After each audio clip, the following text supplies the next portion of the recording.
안 물어봐도 알려주는 남 얘기 아날람 222회 제주도에서 오신 두둥실님과 동네에서 사시는데 제일 늦으신 박 박사님과 함께하고 있습니다.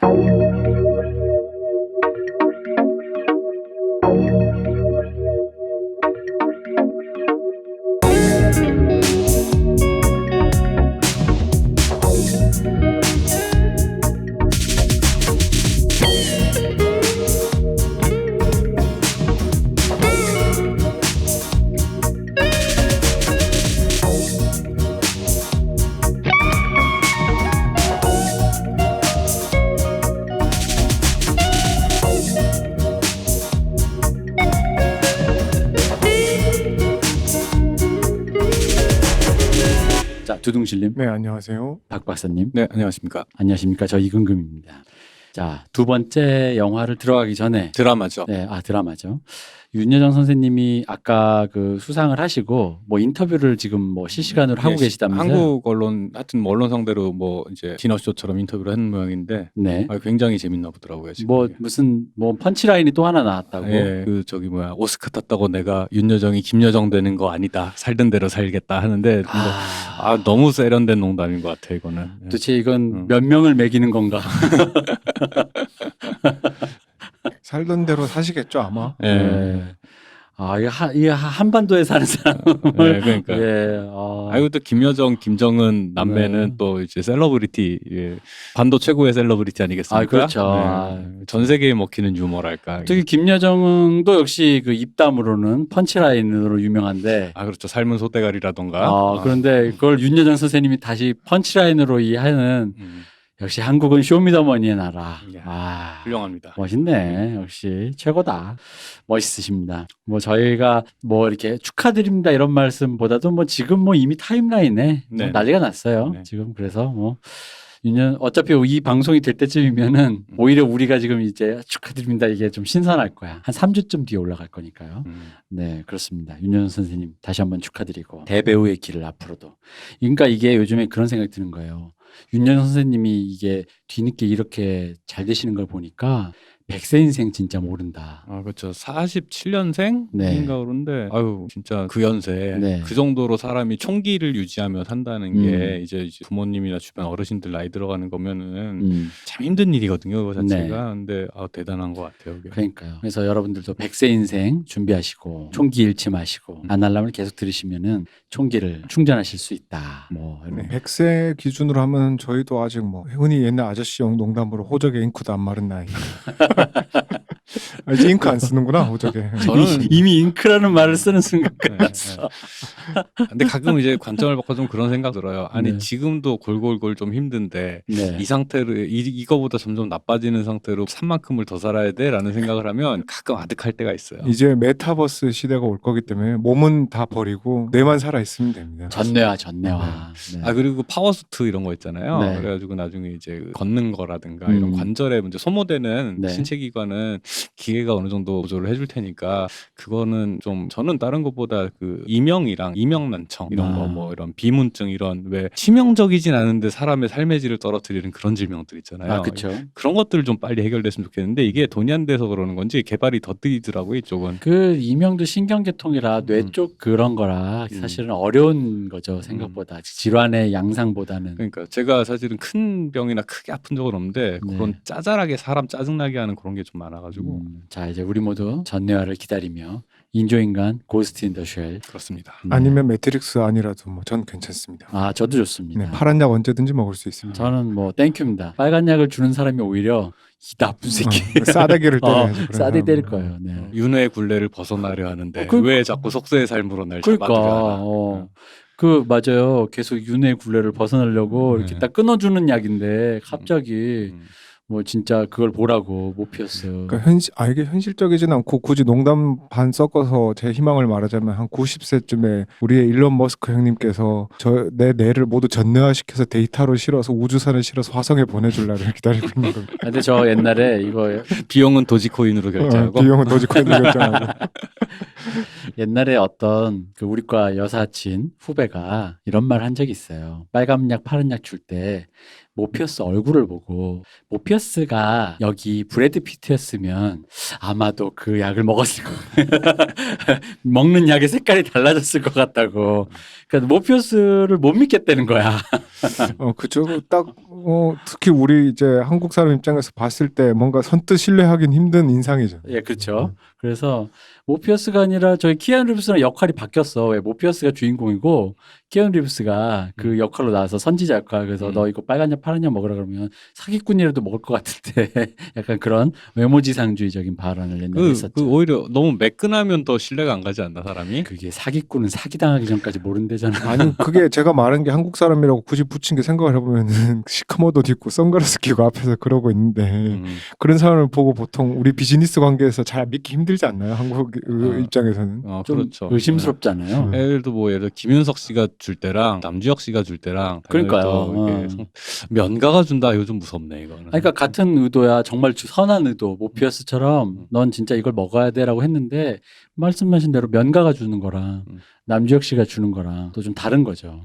약간 그런 또 생각이 들면서 나중에 전내야가 될 때 지금 전내야 할 타이밍이야라고 나에게 말해주는 사람이 내가 신뢰가 가는 사람이기를. 일론 머스크 사실 좀 그렇거든요. 일론 머스크 요즘 아슬아슬하죠. 네, 그렇죠. 자, 그러면 이제 또 들어가겠습니다. 오늘 두 번째 드라마는 에미상에 빛나는 노멀 피플. 이게 그 훌루, BBC와 훌루가 합작했다는데 훌루가 이게 그 넷플릭스 같은 네네, 또 그런 OTT 네. 그 디즈니 계열사라고 알고 있고요. 네. 그 일본 같은 경우에는 훌루가 런칭해서 그러니까 일본 자체는 사실은 그 OTT 점유율이 우리나라랑 구조가 다르긴 한데 우리나라는 아직 훌루가 안 들어와 있죠. 네. 그 한국에서는 웨이브 지금 네. 티빙으로 바뀌었나? 아니요, 웨이브. 웨이브인가? 그대로 있죠. 웨이브에서 볼 수 있다고 저는 알고 있어요. 저도 웨이브에서 봤어요. 네. 이 노멀 피플은 그 작년 2020년에 BBC와 훌루가 만든 아일랜드 드라마입니다. 아일랜드 배경의 드라마고 12부작 30분. 네, 30분씩 12부작. 일단 스토리를 말씀드리면 그냥 두 남녀가 고등학생 때부터 서로 만나고 헤어지고 그냥 그 얘기예요. 사랑했는데 서로 헤어졌으니까 또 딴 여자 만났다가 이런 또 유행의 뭐, 이야기는 많죠. 다른 네, 영화 같은 뭐 그냥 데도. 아시는 그냥 여러분들 아시는 그냥 그런 얘기예요. 이게 재밌는 게 왜 사랑해서 헤어졌다라는 말이 이제 대중가요 가사에도 있고 네. 아니 뭐 그럴 수 있지. 당시에는 그럴 수 있지라는 생각을 하는데 시간 지나면 어떻게 그렇게 됐지? 좀 의아하거든요, 사실은. 그죠? 근데 왜 그렇게 됐었지라는 걸 복귀할 수 있습니다. 다시 보면. 어쨌든 네. 일단 좀 감상 스토리는 그냥 그런 영화다. 네. 근데 이제 제가 이걸 박 박사가 제가 또 이렇게 아사모사한 걸 좋아하고 특히 여기서 나오는 연출법 요런 식의 연출법을 제가 되게 좋아해요. 그러다 보니까 박 박사가 갑자기 제가 박 박사 집에 놀러 갔는데 형이 정말 좋아할 만한 드라마가 있어 이러는 거예요. 그래서 1화를 봤어요. 1화를 보니까 고등학생이 되게 제가 좋아하는 스타일의 연출로 고등학생이 막 풋풋하게 연출을 하는 거예요. 그래서 저는 이게 그 고등학생이 끝까지 이 바다가 들린다류로 네. 30분씩 짧으니까 이렇게 했는데 태생적으로 그 뭐냐면 첫째 내용이 남자는 핵인싸인데 여자는 해가싸라서 둘이서 사귀기로 결정하니까 남자 입장에서 이 여자랑 나랑 사귄다라고 공표하기가 좀 입장상 애매하다. 쪽팔린 거지. 이제 요걸로 끝까지 어떤 그런 긴장을 타고 가겠구나 이런 학원물인데 참 연출을 잘했네라고 하고 집에 가서 이제 마지막 나머지를 다 봤어요.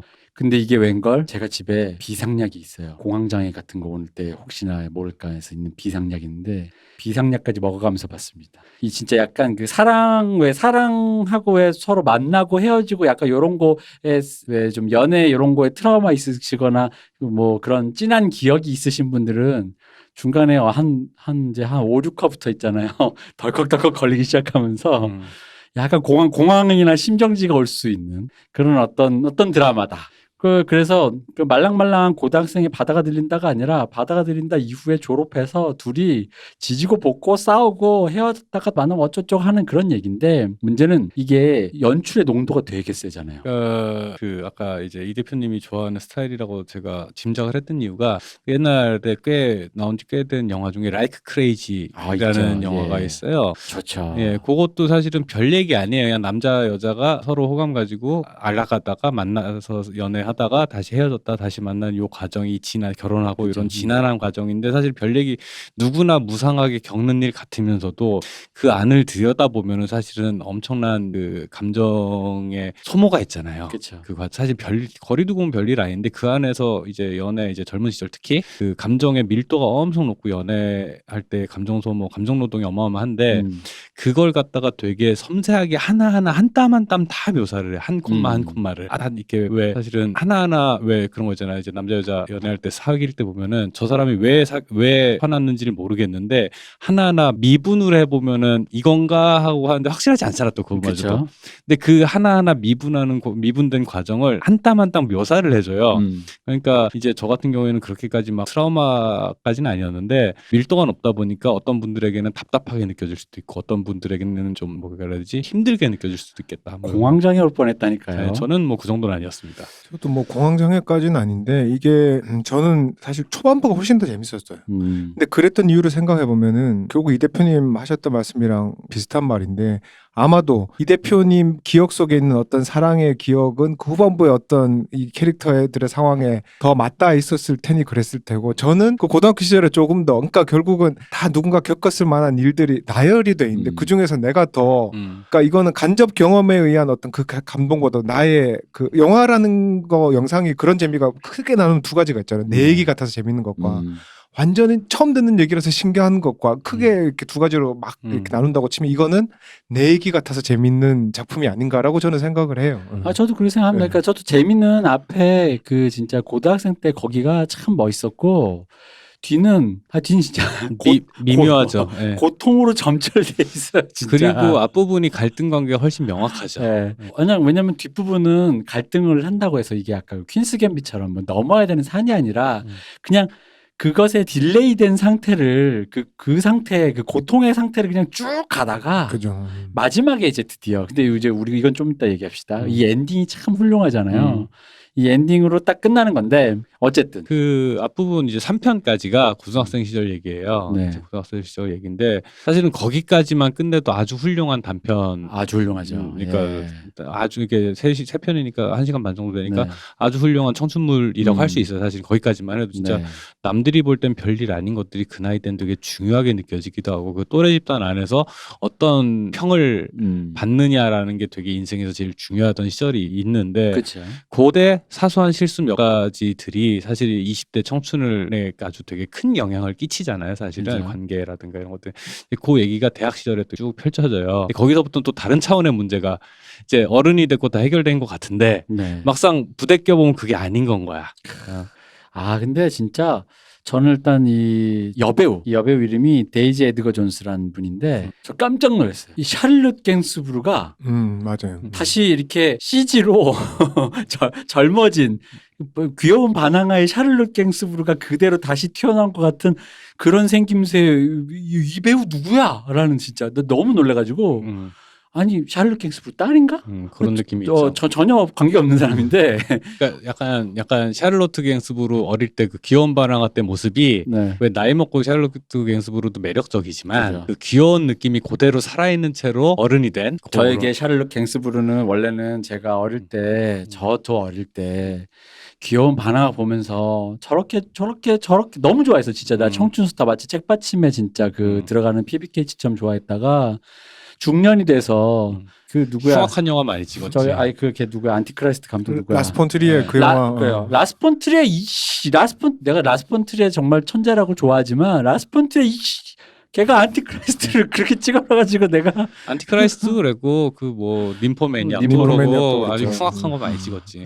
그 뒤로 이 샬롯 갱스부르의 그 어떤 왜냐면 제가 그녀가 이제 성인 배우였을 때 이제 그런 필모만 본 게 아니라 아기 때부터 이제 그런 걸 쭉 보다 보면 어쨌든 이 데이지 에드거 존스의 그 샤를롯 갱스부르가 환생한 것 같은 그 외모로 고등학교 교복을 입고 이렇게 그가 한 1, 2, 3화에서 그거를 보였을 때 그 귀여운 반에서 느꼈던 그거가 야 그치. 되게 귀여우면서도 네. 되게 그 생각 많고 이게 반항적이고. 조금 욕먹을 수도 있지만 그런 걸 딱 틀었을 때 일단 여자 주인공의 생김새에서 한번 이렇게 시선이 꽂혀서 뭐가 죽이 되든 밥이 되든 쭉 보게 되는 경우들이 있는데 이 경우 저 처음엔 그랬어요. 사실 뭔지 저는 모르고 아, 그렇죠. 왜냐면 사실 그 코넬로 나오는 그 남자 주인공이 거기서 괜찮게 생기긴 했지만 사실은 괜찮게 생긴 룬이잖아요. 그죠.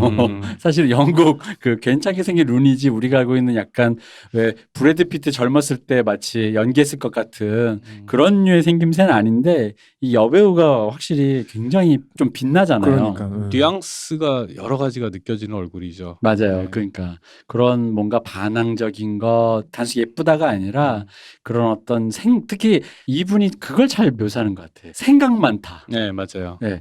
내가 지금 생각이 너무 많아를 얼굴에 그게 되게 막 여러 가지가 지나가는 게 이 드라마에서도 그 부분이 굉장히 좀 이 부분에 이 배우분의 얼굴로 그냥 남자 배우는 의외로 약간 무뚝뚝하게 생겨서 그냥 아 제가 좀 고민이 많고 오히려 나이가 드니까 숫기가 좀 없어졌네 네. 약간 이런 느낌인데 이 여배우는 그 순간순간의 그 감상들 있잖아. 이러고도 싶은데 저러고도 싶고 저러고도 싶은데 이러고 싶고가 얼굴에 이렇게 막 시네마처럼 지나가는 게 아 이게 그 뭐랄까 아 또 샤를록 갱스불의 뒤를 잇는 대배우가 또 조짐이 나오는 게 아닌가. 그 특유의 그냥 우수에 젖은 뉘앙스? 아 그죠. 그게 있어요. 네. 그리고 이게 사실은 내용이 보면은 그 아일랜드 배경에 네. 그 처음 시작하는 고등학교 시절이 슬라이고라는 네. 동네인데 내 지도를 찾아봤죠. 네. 그 아일랜드가 이제 섬이잖아요. 그죠. 동쪽 서쪽에서 더블린 우리가 흔히 아는 수도 더블린은 잉글랜드와 가까운 동쪽 끝에 항구 도시라고 해야 되나? 하여튼 네. 항구 맞죠 거기도. 안 가봐서 나도 안 가서 모르겠는데 하여튼 더블린은 동쪽 끝에 있고 네. 슬라이고는 서쪽 끝 태평양 대서양을 맞닿은 그쪽에 있는 건 거예요. 그러니까 약간 강원도에서 서울로 유학 오는 느낌에 가까운 게 있더라고요. 그러니까 그리고 거기가 그 예이츠의 고향이래. 예이츠. 아, 무슨 예이츠 예이츠 시인 예이츠. 그러니까 시인 예이츠. 예, 예이츠. 하여튼 그 가면 근데 동네가 한 30분이면 돌아보면 우리나라지만 한 강릉이나 속초 정도 규모의 동네인 건 거야.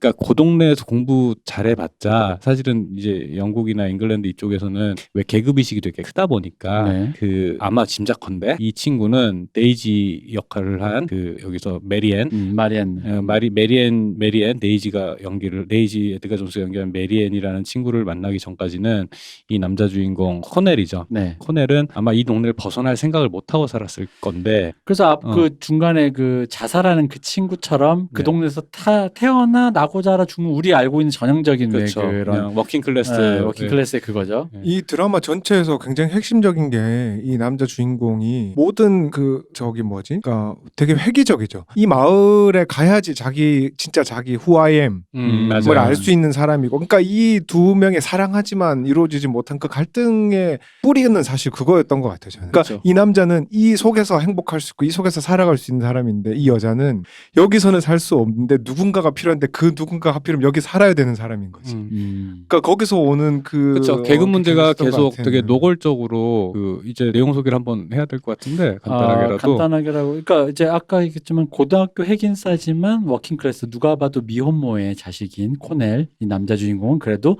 얼굴도 잘생기고 공부도 잘하고 등치도 커서 학교에서 인기 많은 핵인싸 남자. 핵인싸 남자이죠. 하지만 엄마는 미혼모다 보니까 워킹 클래스인데 엄마가 어디서 일하냐면 바로 우리 여자 주인공네 집에서 청소도 하고 다른 일도 또 하시면서 네. 그러니까 여러 가지 투잡 쓰리잡을 하면서 애를 키우는 거예요. 근데 그 여자 주인공네 집에서 청소를 하는데 그 여자 주인공은 어머니가 변호사셔서 잘 사는 집. 잘 사는 집이야. 그 동네 사람들한테는 저택이라고 불리는 집에 아. 살고 있는. 근데 동네 사람들 근데 그 어머니가 뭔가가 거기 아버지가 안 나오는 걸 봐서는 네. 뭔가 그러니까 어머니도 그리고 아들에 대한 굉장히 무슨 죄의식이 있죠. 뭔가 있어요. 네. 그래가지고 아들에 대한 어마어마한 거의 뭐 편애. 네. 그리고 딸에 대한 거의 뭐랄까 그 딸을 거의 가스라이팅 하다시피 하잖아요. 그러니까 아들이 삐뚤어져가지고 막 나가더라도 오빠를 어여삐 여겨라는 식으로 얘기를 하죠. 그죠? 근데 그 딸 입장에서는 그것 때문에 반대로 자신이 억압을 당하고 맞아요. 무시를 당하고 자존감이 낮아지니까 그게 싫어서 그 동네를 계속 벗어나고 싶어 하죠. 네.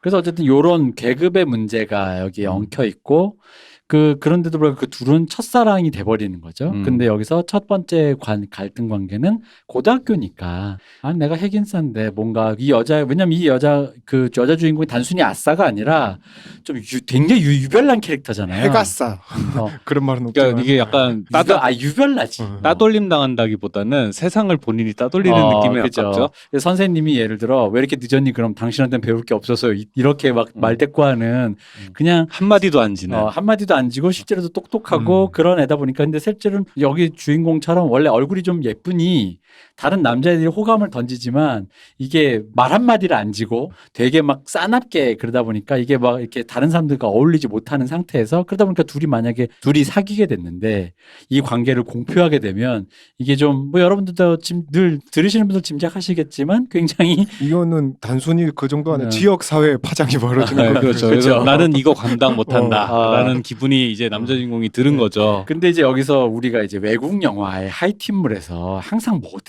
모든 사단 혹은 모든 결말 모든 뭐 행복하든 뭐든 간에 사단 나는 이게 뭐냐? 프롬이죠. 그 저거 아니야. 졸업 무도회. 졸업. 졸업. 거기는 이름이 하여튼 프롬이 아니라 뎁? 딴 거였던 것 같아요. 뎁이라고 불렀던 것 같은데 네. 보통은 이제 미국 영화에서는 프롬이라고 많이 하는 거 졸업 파티. 그렇죠. 졸업 파티죠. 근데 뭐 애들은 서양 애들은 그게 중요한가 봐. 중요한가 봐요. 네. 근데 여기서 중요한 건 또 초대를 못 받으면 못 간다. 뭐 이런 식이더라고요. 그래서 초대를 사실 가도 되는데 쪽팔려서 안 그치. 가는 그치. 거예요. 흔히 말하는 우리 네. 월플라워라고 해서 네. 그렇게 자기 상대 없이 네. 벽에서 그냥 이렇게 있을 수 있으니까 안 가는 거겠죠. 근데 어쨌든 그러니까 이 남자에게 드디어 이 19세 남자에게는 인생 일대 절대절명의 고민인 거야. 자기를 좋아하는 핵 인싸 그룹의 여성에게 그냥 무난하게 뭐 다들 둘이 사귀는 거 아니야? 약간 이런 느낌이 있으니까 그냥 나랑 졸업 파티 갈래? 이러면 이제 되는 건데 문제는 사실 실제로는 얘랑 사귀고 있거든. 이 핵아싸 우리 여주인공 마리안느랑 그럼 사실 당당하게 마리안느에게 나랑 가자 하면서 그 순간 이제 이 지역사회에 파장을 일으켜야 되는데 그러면 이제 로맨틱 그 영화 보통 그런 데서 와가지고 25살, 훈훈한 그냥 엔딩으로 어. 끝나게 되는 거죠. 25살의 키스 같은 게 생기는 건데 근데 이제 당연하게도 그는 그녀에게 졸업 파티를 가자는 말을 못하고 그냥 무난하게 자기를 좋아하는 것 같은 그 핵인싸 그룹의 그 금발 여성에게 같이 가자고 해요. 그래서 그녀는 결국 우리의 마리안느는 졸업 파티에 못 가죠. 그게 이제 그들의 처음에 이별인데 여기서 이제 그 마지막 엔딩 3화 엔딩인가요? 네. 남자 주인공이 졸업 파티에서 나와서 그걸 처절하게 후회하면서 전화를 그렇죠. 하잖아요. 네, 네. 아, 나 이거 그러니까 막상 그 인기 많은 레이첼이라는 그 누구나 너도 잘났고 얘도 잘나서 둘이 사귀어야 되는 게 자연스럽지 않아라고 왜 주변에서 몰아가는 관계 있잖아요. 그죠, 예. 그런 애랑 무난하게 갔는데 이게 아닌 건 거야. 아닌 거를 깨닫고 중간에 뛰쳐나오진 않았지. 중간에 이렇게 슥 나와가지고 여자애한테 그 메리안한테 전화를 하고 아 정말 보고 싶고 미안하다라고 하지만 이미 너무 늦었지.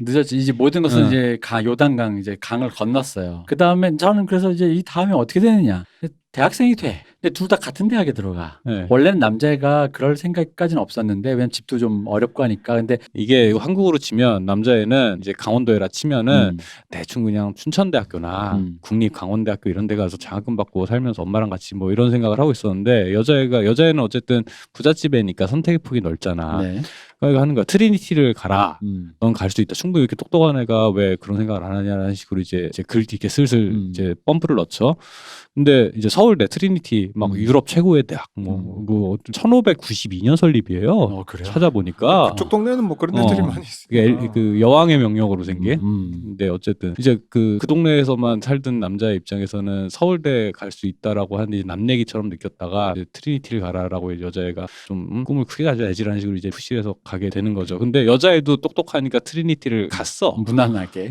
갔는데 왜 보통 그냥 같은 캠퍼스에서 같은 지역 사람이면 금방 만날 것 같은데 한 학기가 몽타주로 그냥 흘러가요. 맞아요. 한 학기가 그냥 몽타주. 그리고 오히려 반대로 우리 남자 주인공이 완전 아싸가 돼서 그렇지. 그냥 거기서 그냥 진짜 뭔가 굉장히 소외된 채로 그냥 집 기숙사 뭐 집 자기 숙소 집 숙소 뭐 알바하면서 찐따 흔히 말하는 그죠. 그러니까 고등학교 때는 지역사회 안에서 남자애가 핵인싸였는데 이제 대처로 나오니까 대처로 나오니까 부잣집에 세련된 마리안느는 핵인 쌌고 입장이 뒤집히는 거지. 그죠. 트리니티 왔는데 여기 이 새님들은 도저히 적응이 안 되는 건 거지 남자 주인공 입장에서는.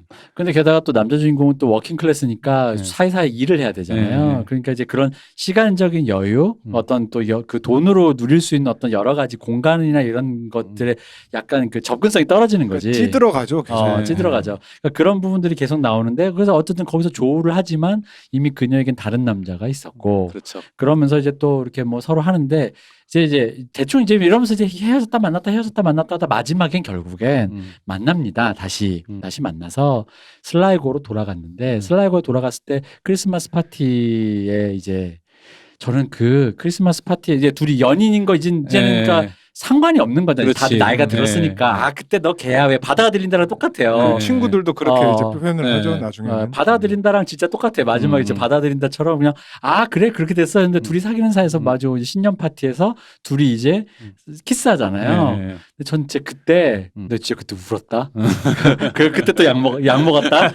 왜냐면은 그게 왜 짜릿했냐면은 이게 13회까지 보신 분은 아시겠지만 그게 12회까지 보시면 돌고 돌아서 그녀랑 키스를 탁 하려고 할 때 그 순간 인서트가 첫 키스할 때 1회 때 딱 그 상대 얼굴이 싹 인서트가 지나가요. 근데 그게 너무 짜릿하고 감동적이었던 게 그리고 슬픈 거지. 그러니까 이게 그게 아니잖아. 그때 서로가 아니잖아. 이제 그렇지. 그 돌고 돌아서 이미 이 사람들은 뭐 좋게 말하면 성장한 거고 다른 사람인 거잖아요. 그렇지.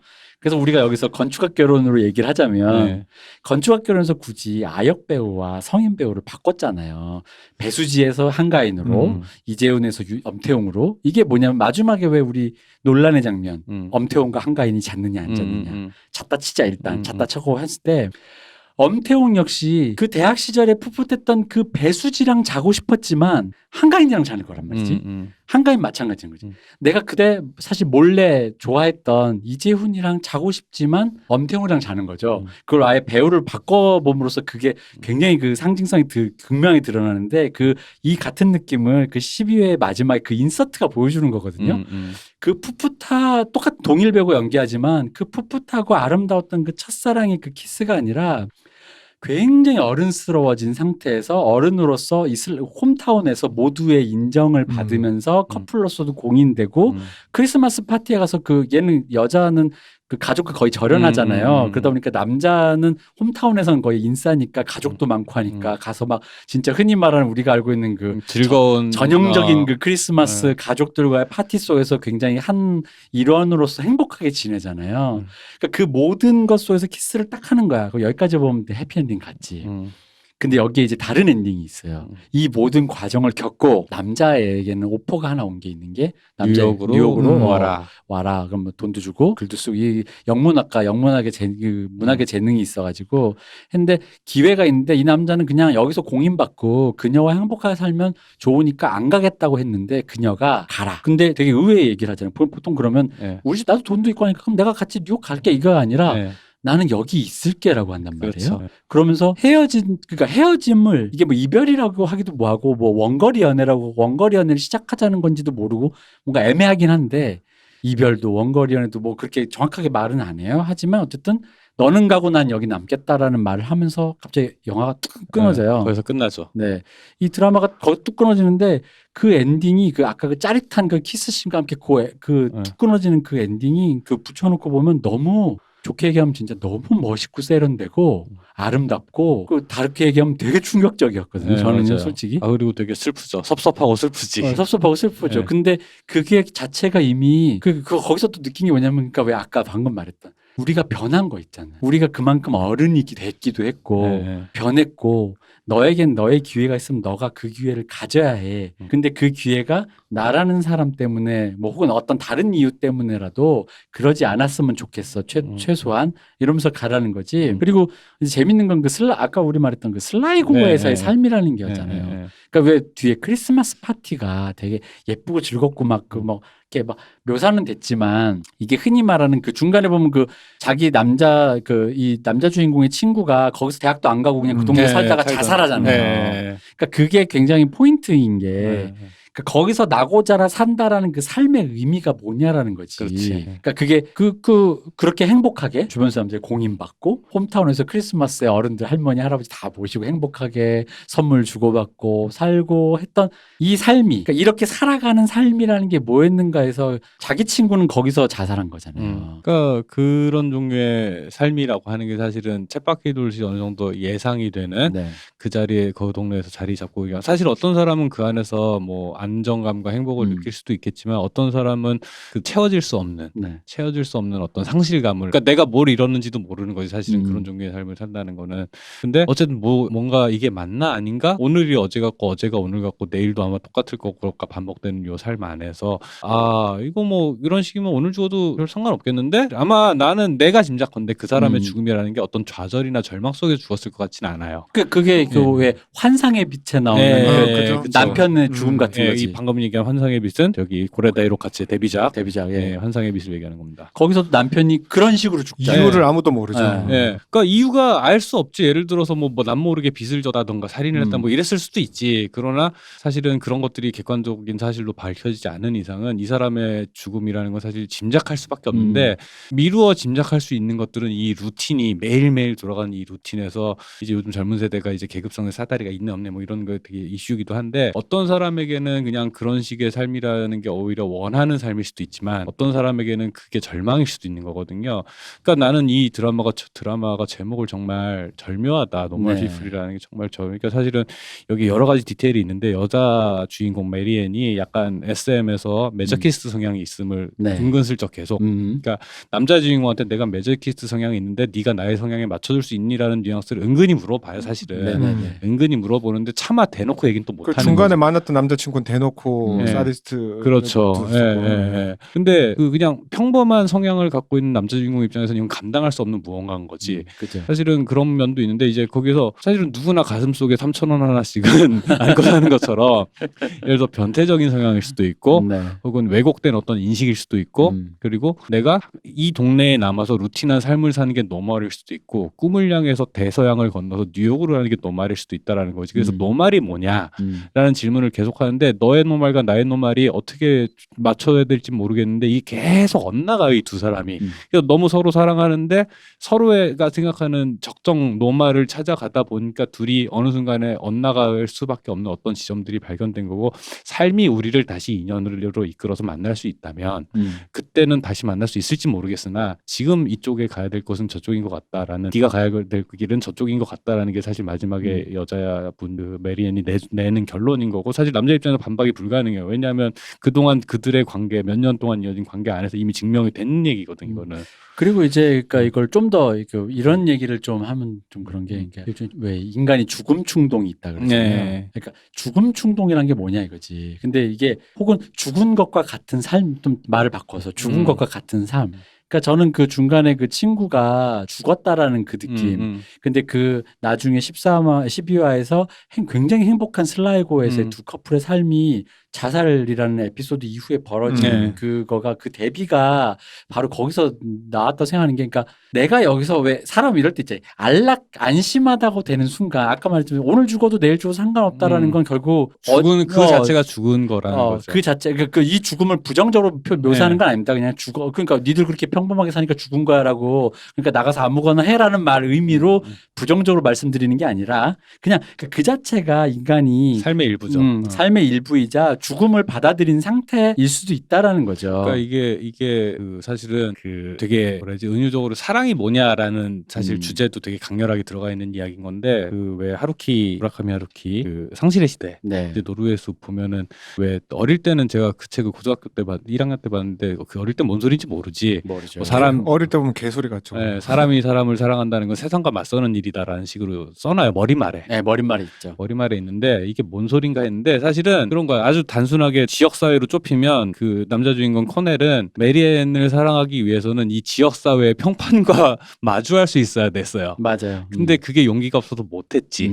못해서 그 관계가 한번 파탄이 났어. 대학을 가고 나서는 이 대학에서 인싸가 됐고 상류층이고 세련된 메리앤의 여러 가지 자기는 이해할 수 없는 취향의 세계 안에서 자기가 그거를 그 자체를 직시를 해야 되는데 자기 지역 그 슬라이고란 시골 동네 촌놈인 자기 입장에서는 감당이 안 되니까 또 거기서 엇나가기 시작해. 또 거기다 플러스 흔히 말하는 자기와 여기서 거기서는 약간 잠깐 말 끊어서 죄송한데 그 얘기는 한번 해줘야 돼요. 예. 뭐냐면 굉장히 섹스 씬이 파워풀하잖아요. 맞아요. 그러니까 무슨 얘기냐면 섹스 씬이 제가 생각하는 섹스 씬 중에 진짜 잘 찍었어요. 근데 파워풀하다는 의미가 이제 뭐 단어의 엄밀함이라는 게 서로 네. 다르니까. 근데 저는 그렇다기보다도 적나라하다. 적나라한데 네. 하나도 야하지 않았어요. 그죠? 맞아요. 그러니까, 예, 그러니까 맞아요. 제가 그런 의미로 파워풀하다. 그러니까 야하지 않다는 게 재미없게 야하지 않다라는 게 아니라 그냥 사랑한다는 마음이 표현되는 한 손잡는 거, 키스하는 것과 섹스하는 장면이 전혀 다르게 보이지 않았다는 그러니까 거죠. 저는 되게 맞아요. 좋은 네, 의미로. 맞아요. 좋은 의미. 그러니까 남녀의 성기가 노출이 되는데도 불구하고도 에로스라기보다 정말 저 둘이 사랑을 지금 그러니까요. 나눈다라는 의미. 근데 그거를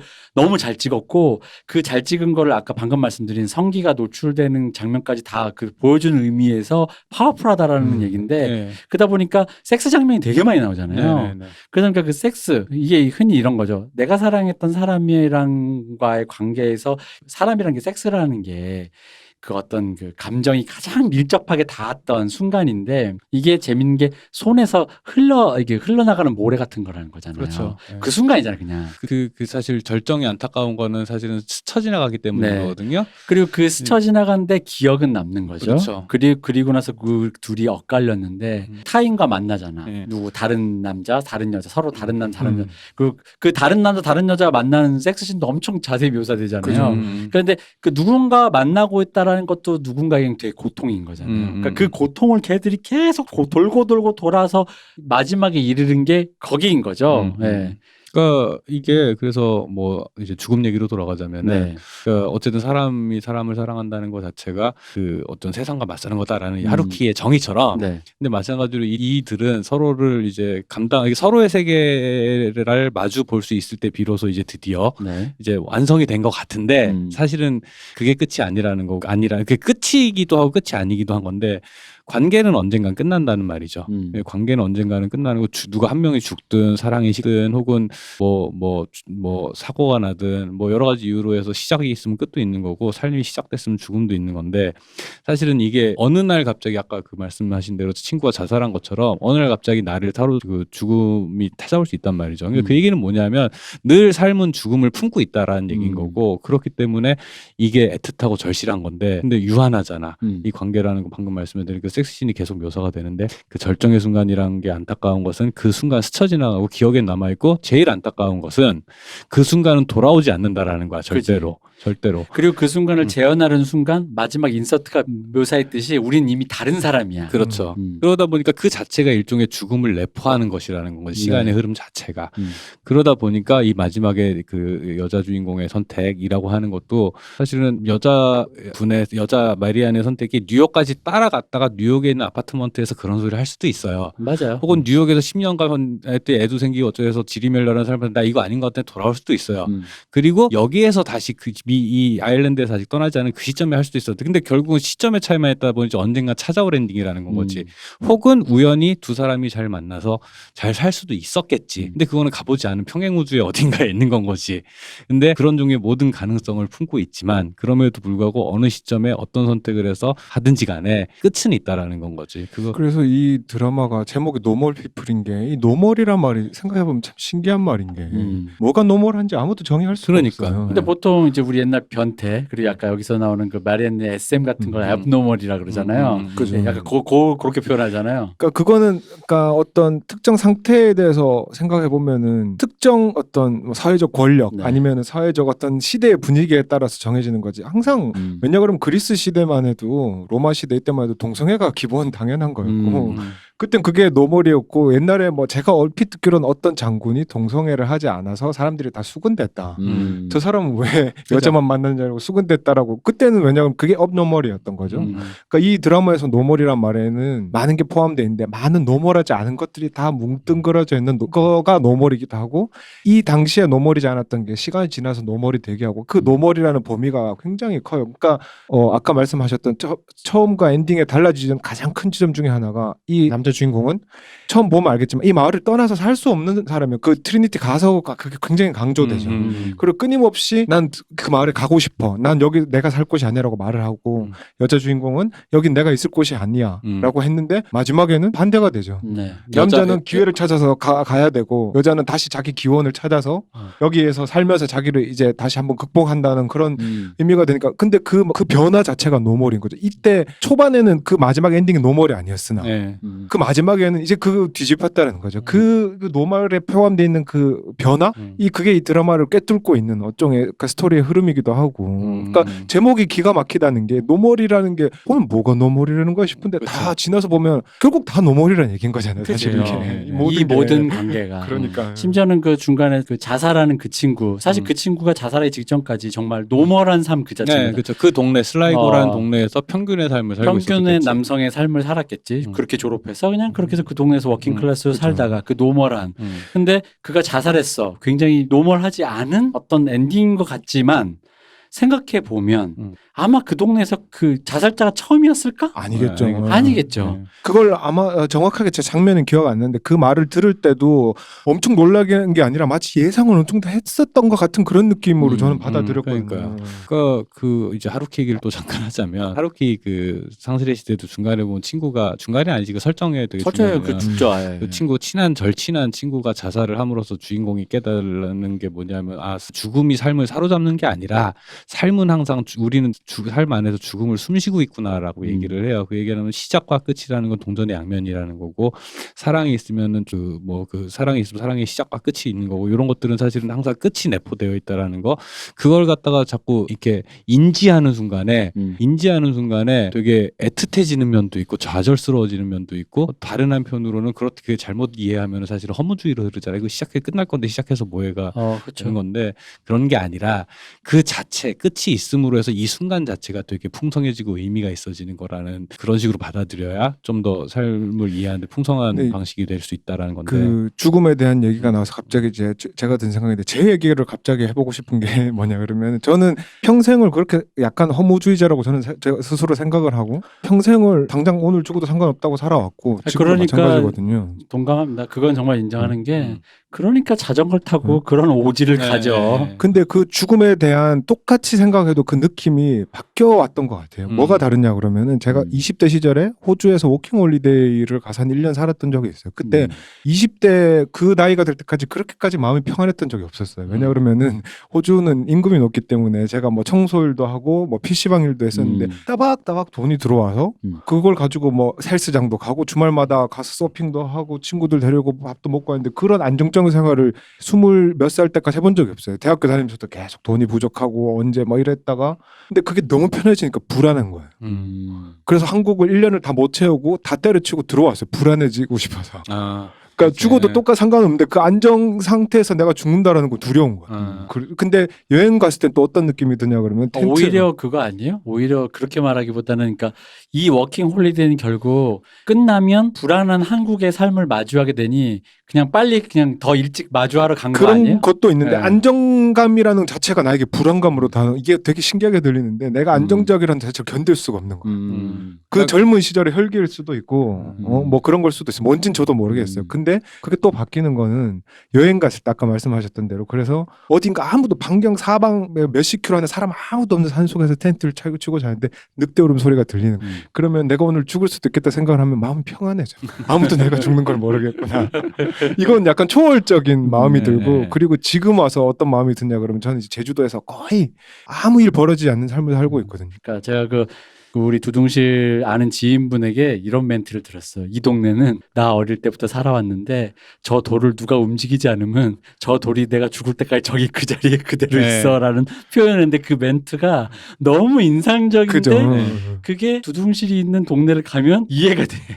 그 진짜 이런 동네구나. 그러니까 이제는 내가 오늘 당장 죽는다 그래도 뭐 그거에 대한 아무 감정이 이제 남아있지 않는 느낌이에요. 그러니까 제가 무슨 초월해서 그런 게 아니라 그러니까 똑같은 마음을 가지고 있어도 그 마음이 어떤 단어로 표현은 되지만 그 밑에 기저에 깔려 있는 저의 어떤 마음은 계속 변하고 있는 거예요. 근데 이 모든 게 그때는 내게 노멀이었고 지금 이게 노멀이에요. 근데 10년 전을 생각하면 말도 안 되는 거고 뭐 어쨌든 그런 마음이 드는 거죠. 죽음에 대한 얘기가 나와서 갑자기 그 얘기를 하고 싶었어요. 그래서 그럼 죽음이라고 하면 상실이라고 하면 하루께 얘기하셨으니까 네. 우리가 이제 또 여기에 관련돼서 영화 하나를 우연히 같이 또 봤어요. 토니 타키타니를 봤죠. 네네. 토니 타키타니를 보고 오랜만에 봤는데 일단 좋더라고요. 네. 영화 너무 좋은데 예전에 제가 어릴 때는 진짜 사실 그 영화를 내가 100% 이해를 못했구나를 느낀 게 그러니까 죽음이라고 말하니까 이제 조금 더 의미를 확장해 존재에 대해서 이제 생각을 해보는 게 왜냐면 이제 노멀 피플로 보면 같은 사람인데 아까 그 마지막 인서트로 표현되듯이 존재가 바뀌었잖아요. 아까 그 우리 건축학개론으로 얘기하면 배수지가 한가인 되고 네네. 이제 염태용이 되듯이 존재가 바뀌는 건데 그럼 그 존재가 남기는 게 뭐냐 이거지. 근데 이게 웃긴 게 존재가 남기는 게 기억도 있고 물건도 있고 뭐 그렇잖아요. 그렇지. 그리고 그것들이 인간에게 끊임없이 그 상실감과 망실 상실 그거를 불러일으킴으로써 인간을 고통에 빠뜨리잖아요. 네네. 그러니까 이게 사실은 제가 그 어느 날 깨달은 게 토니 타키타니를 보다가 네.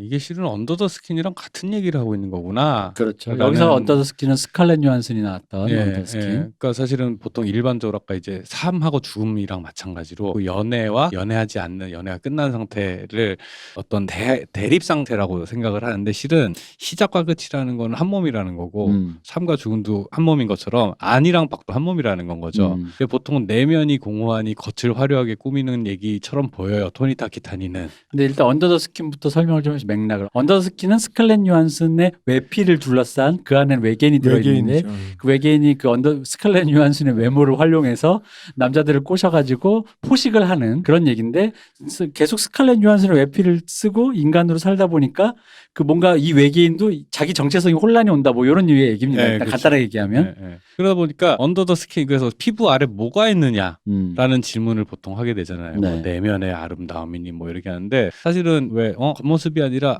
내면의 아름다움을 갖고 뭐 이런 랩 가사도 있죠. 네. 근데 이제 물어보는 거야. 그러면 껍데기 예를 들어서 이런 거지. 아주 훌륭한 태도와 예의를 평생 훈련해서 그게 본성이 된 사람한테는 이 예절이라는 게 이 사람의 본성이 아니냐라는 이런 질문 옛날 이제 유교에서 많이 하잖아요. 네. 그러니까 마찬가지로 껍데기를 너무 훌륭하게 가꾼 사람은 과연 이 사람의 내면은 텅 빈 건가? 라는 얘기를 사실 토니 타키타니는 하고 있는 건 거예요. 그래서 그 내면은 예전에는 이념이라든가 이제 일본이 배경이니까 전쟁 이전에는 어떤 이런저런 재기라든가 이런 종류 이념들이 있었는데 패전 이후에 일본에는 그 안을 채우는 무언가가 사실은 없으니까. 특히 그 중에서는 하루키가 또 주목했던 소비주의가 있는 그렇죠. 거죠. 네. 그런 스놉한 욕망들이 나의 외피를 꾸미고 있는데 그럼 이 사람의 안에는 아무것도 없는 거냐라고 하면은 그 질문은 사실은 되게 애매하잖아요. 그죠. 그런데 이제 언더 더 스킨도 마찬가지로 피부 아래 무엇이 있느냐 외계인? 근데 피부 밖에 이제 피부가 나를 표현하고 나라는 사람을 겉모습으로 이렇게 꾸며놨는데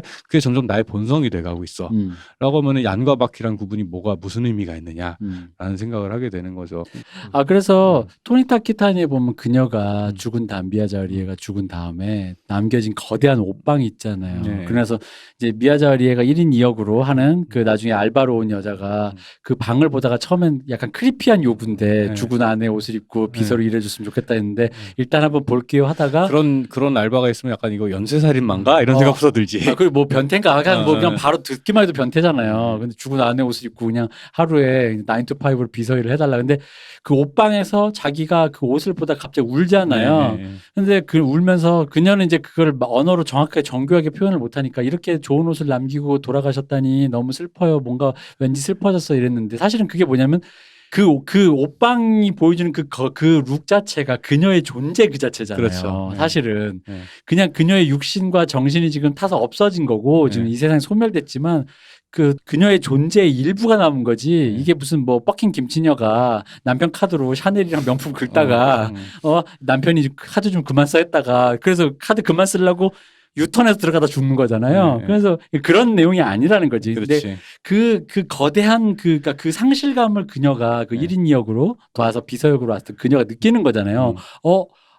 이 남자가 아내를 잃었다라는 그 상실감이 이 옷방을 보면서 거대하게 오겠구나를 그녀조차 오니까 갑자기 눈물이 막 나는 거지. 그녀가 남기고 가는 것인데. 근데 그녀가 남기고 간 이 옷이란 게 그러니까 그 아까 말한 버킹 김신녀가 남편 카드로 쌓아놓은 명품에 그것이냐라고만 보기에는 이것은 그녀가 선택한 직접 픽한 일종의 콜렉션이잖아. 콜렉션이니까 그녀의 취향과 그녀의 애정이 듬뿍 담긴 그 어떤 것. 그러니까 그녀 존재 그 자체인 거죠. 그러니까 그녀의 존재가 거기에 남아있는데 근데 웃긴 거 뭐냐면 이제 그녀의 본질이라기는 좀 그렇고 그녀 살아있는 그녀를 내 손에 이게 우리가 만날 수가 없잖아.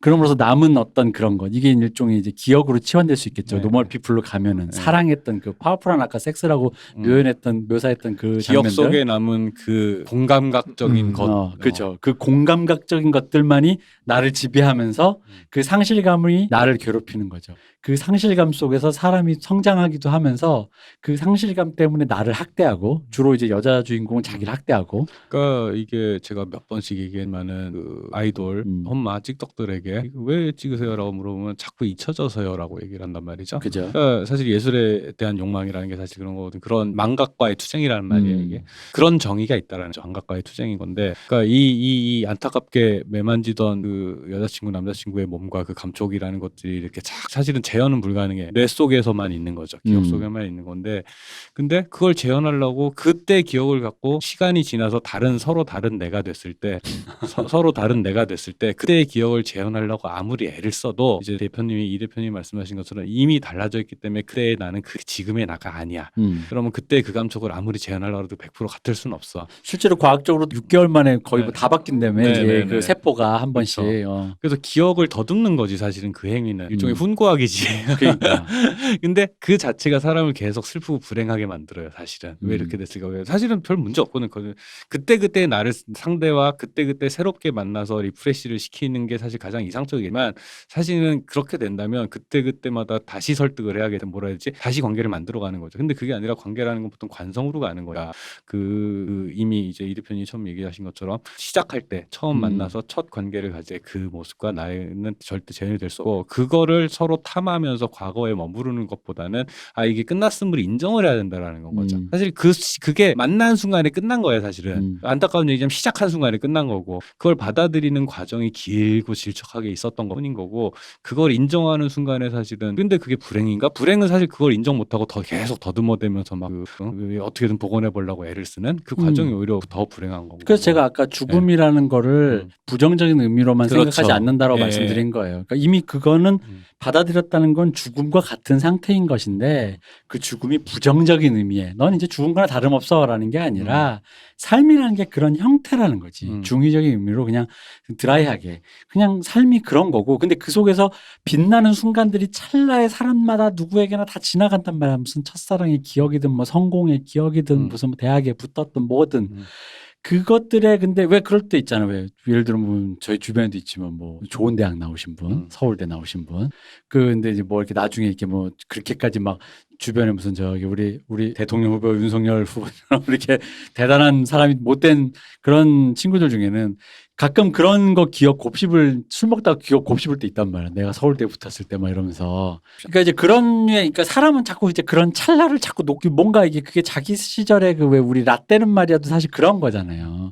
내가 빛났던 순간, 내가 뭔가 그랬던 순간을 자꾸 이게 상실이 된다라는 게 느껴지니까 놓치기 싫고 자꾸 막 소 되새김질 하듯이 자꾸 꺼내고 싶은 거지. 그리고 그것을 타인에게 인정받고 내가 아직 이 말이 정말 나 죽지 않았어란 말을 왜 하겠어. 결국 그 얘기는 방금 우리가 말한 말과 똑같은 거지. 우리 삶이란 게 결국 그 죽었다라는 상태의 연장 안에서 있는 건데 그 와중에 빛나는 어떤 순간들을 자꾸 되새김질하면서 그 사람이 결국은 죽음 앞에 다가가는 과정인 건데 그걸 인정하기 싫은 거지 사람들이. 살면서 그러면서 계속 그 상실감과 마주하는데 중요한 건 이 노멀 피플에서 보여주지 그 상실감과 고통하면서 사람은 성장하기도 하고 또 너무 고통스럽고 자기 자신을 뭐라 그래 해야 하는 행위가 되기도 하잖아요. 그러니까 이게 그래서 이제 두통실님 아까 말씀하신 것처럼 그 이제 노말이라는 상태가 시간이 지날 때마다 그때 상대적인 개념이기 때문에 바뀌어간다라는 것. 그래서 또 사실은 다른 관점으로 좀 상징적으로 해석을 해보면 이 코넬 같은 경우에는 뿌리가 확실한 사람이잖아요. 그렇죠. 뿌리가 확실한 사람이기 때문에 트리니티로 옮겨갔을 때도 자기 의견이 있지. 난 여기랑 맞지 않아. 그래서 자기가 어떻게 해야 될지를 실은 자기는 모른다라고 하지만 실은 알고 있는 사람인 거죠. 그래서 거기에서 자기 목표한 바에 목표는 아니지 열심히 공부를 해서 인정을 받아서 다시 뉴욕으로 이제 다음 단계로 스테이지업을 하는데 근데 어떻게 보면 그 애가 이제 영문학, 그러니까 문학가가 되어가는 과정인 건데 말씀하신 것처럼 그 뿌리가 있고 그 뿌리에 대해서 사고하는 과정을 겪다 보니까 자기의 할 얘기가 있기 때문에 그렇죠. 걔는 영문학이라는 걸로 그 재능을 피울 수가 있는 거잖아요. 그래서 반대로 보면은 메리앤은 오히려 되게 이렇게 끈떨어진 연처럼 펄럭이던 사람이잖아요. 그죠. 뭐가 이게 뿌리가 없이 이렇게 되게 그렇죠. 그래서 얼핏 보기 고등학교 때 메리앤은 자기가 원하는 바가 되게 확실한 사람인 걸로 보였으나 실은 그게 아니었던 거죠. 그래서 트리니티 대학에 와가지고 그 안에서 핵인싸가 돼가지고 뭔가 더 이 동네에 더 많이 알고 더 잘난 사람처럼 보이지만 실은 그 안에서 나부끼고 있었던 거죠. 이리저리 휘둘리면서. 그러니까 내가 내가 스스로 뭘 원하는지 내가 어떤 사람인지 규정하고 자리 잡는 과정이 없는 상태에서 이 목표가 확실한 남자를 따라갔을 때 그냥 똑같이 나부끼는 상태의 연장이 될 거라는 건 거죠. 그래서 이 사람 메리앤의 입장에서 볼 때 왜 이 남자를 너 돈도 많고 시간도 많고 공부도 많이 한 사람인데 뉴욕 같이 가서 공부하면 되지라고 쉽게 얘기할 수 있으나 그죠. 본인 입장에서는 이게 받아들일 수가 없는 거예요. 왜냐하면 지금 상태 해결되지 않은 상태의 연장이 될 거기 때문에 라고 생각을 해보면은 그녀의 선택이 사실은 왜 한국 영화 같으면 이게 비하하는 말 같은데 한국 영화 같으면 사실은 그냥 둘이 잘 됐다 하고서는 우리 뉴욕 가는 거야 뭐 하고 끝나겠지. 근데 그러지 않고 굳이 헤어짐을 선언한 상태에서 끝난다라는 것 자체가 그렇게 각자가 서로 입장이 뒤집히고 다시 뒤집히고 하면서 성장해가는 과정. 그 성장이라는 게 막 어린애가 어른이 되는 과정이 아니라 어른이 된 상태에서도 각자의 상태가 계속 상황 변하니까 계속 그 과거가 아니라 현재 상태에서 내가 어떤 걸 원하는 것 같아라는 것 같다 하나하나 매일매일 리프레시하는 과정 자체가 사실은 삶인 거는데 그렇기 때문에 그 엔딩이 저는 개인적으로 되게 마음을 후벼파는 엔딩이었던 것 같아요. 근데 그게 끝장면을 사람에 따라서 여러 가지 해석을 할 수 있을 것 같은 게 맞아요. 누군가는 뭐 이 관계를 유지하되 떨어진 상태의 삶에 충실하면서 우리 이제 많은 길을 돌아왔으니 뭐 이렇게 생각할 수도 왜냐하면 정확히 헤어지자라고 말을 안 맞아요. 하니까. 너는 떠나고 난 여기 있을 거야라고 말했지. 누군가에게는 이거는 분명히 이건 헤어지는 거다라고 느낄 수도 있을 것 같아요. 원거리 연애의 제한일 수도 있죠. 그러니까 아무도 뭐 정확하게 여기서 그 워딩으로 끝내주지 않기 때문에. 근데 생각해 보면은 그냥 연애 문제로만 이제 좀 경계를 지어서 생각해 보면 사실은 가장 아름다웠던 건 고등학교 때 만나서 서로 아무것도 모르게 둘이서만 정말 순수하게 맞아요. 비밀 네. 속에서 사랑하던 정말 화양연화. 네. 그리고 그 안에서 모든 걸 불사질 것 같은. 근데 딱 왜냐 그러면 그게 아름다웠던 거는 주변의 상황에 개의치 않는 둘만의 공간에서 둘만의 사랑이었죠. 그렇죠. 순수하게 흔히 그 순수란 말도 되게 웃기긴 하지만 정말 그 남아 있는 순수한 거기서 이제 벗어나는 순간 다 퇴색되고 그렇죠. 순도가 높은 욕망. 그죠. 네. 그 순도가 옅어지면서 결국 이까지 온 건데. 그 말하니까 그 말도 되게 좋은 해석인 것 같은 게 사실은 그 관점으로 보면 말씀대로 이 두 사람이 계속 그리워하고 복원하려는 순간은 그때잖아요. 그죠. 그 이후에 사실 프롬 그 졸업 파티에 초대를 안 함으로써 두 사람의 관계가 이미 치명적으로 훼손이 됐는데 그 이후 대학 때부터 그 대학에서 이제 뉴욕으로 가기 직전까지 관계는 그때 그 순간을 복원하기 위한 두 사람의 노력이었다는. 그래서 마지막 키스할 때도 그래서 그렇죠. 바로 들어갔던 그거죠. 것도. 네, 맞아요. 근데 그거는 또 누군가는 아마 이게 그 노멀이란 말도 그렇지만 누군가는 그렇게 않게 생각할 수 있어.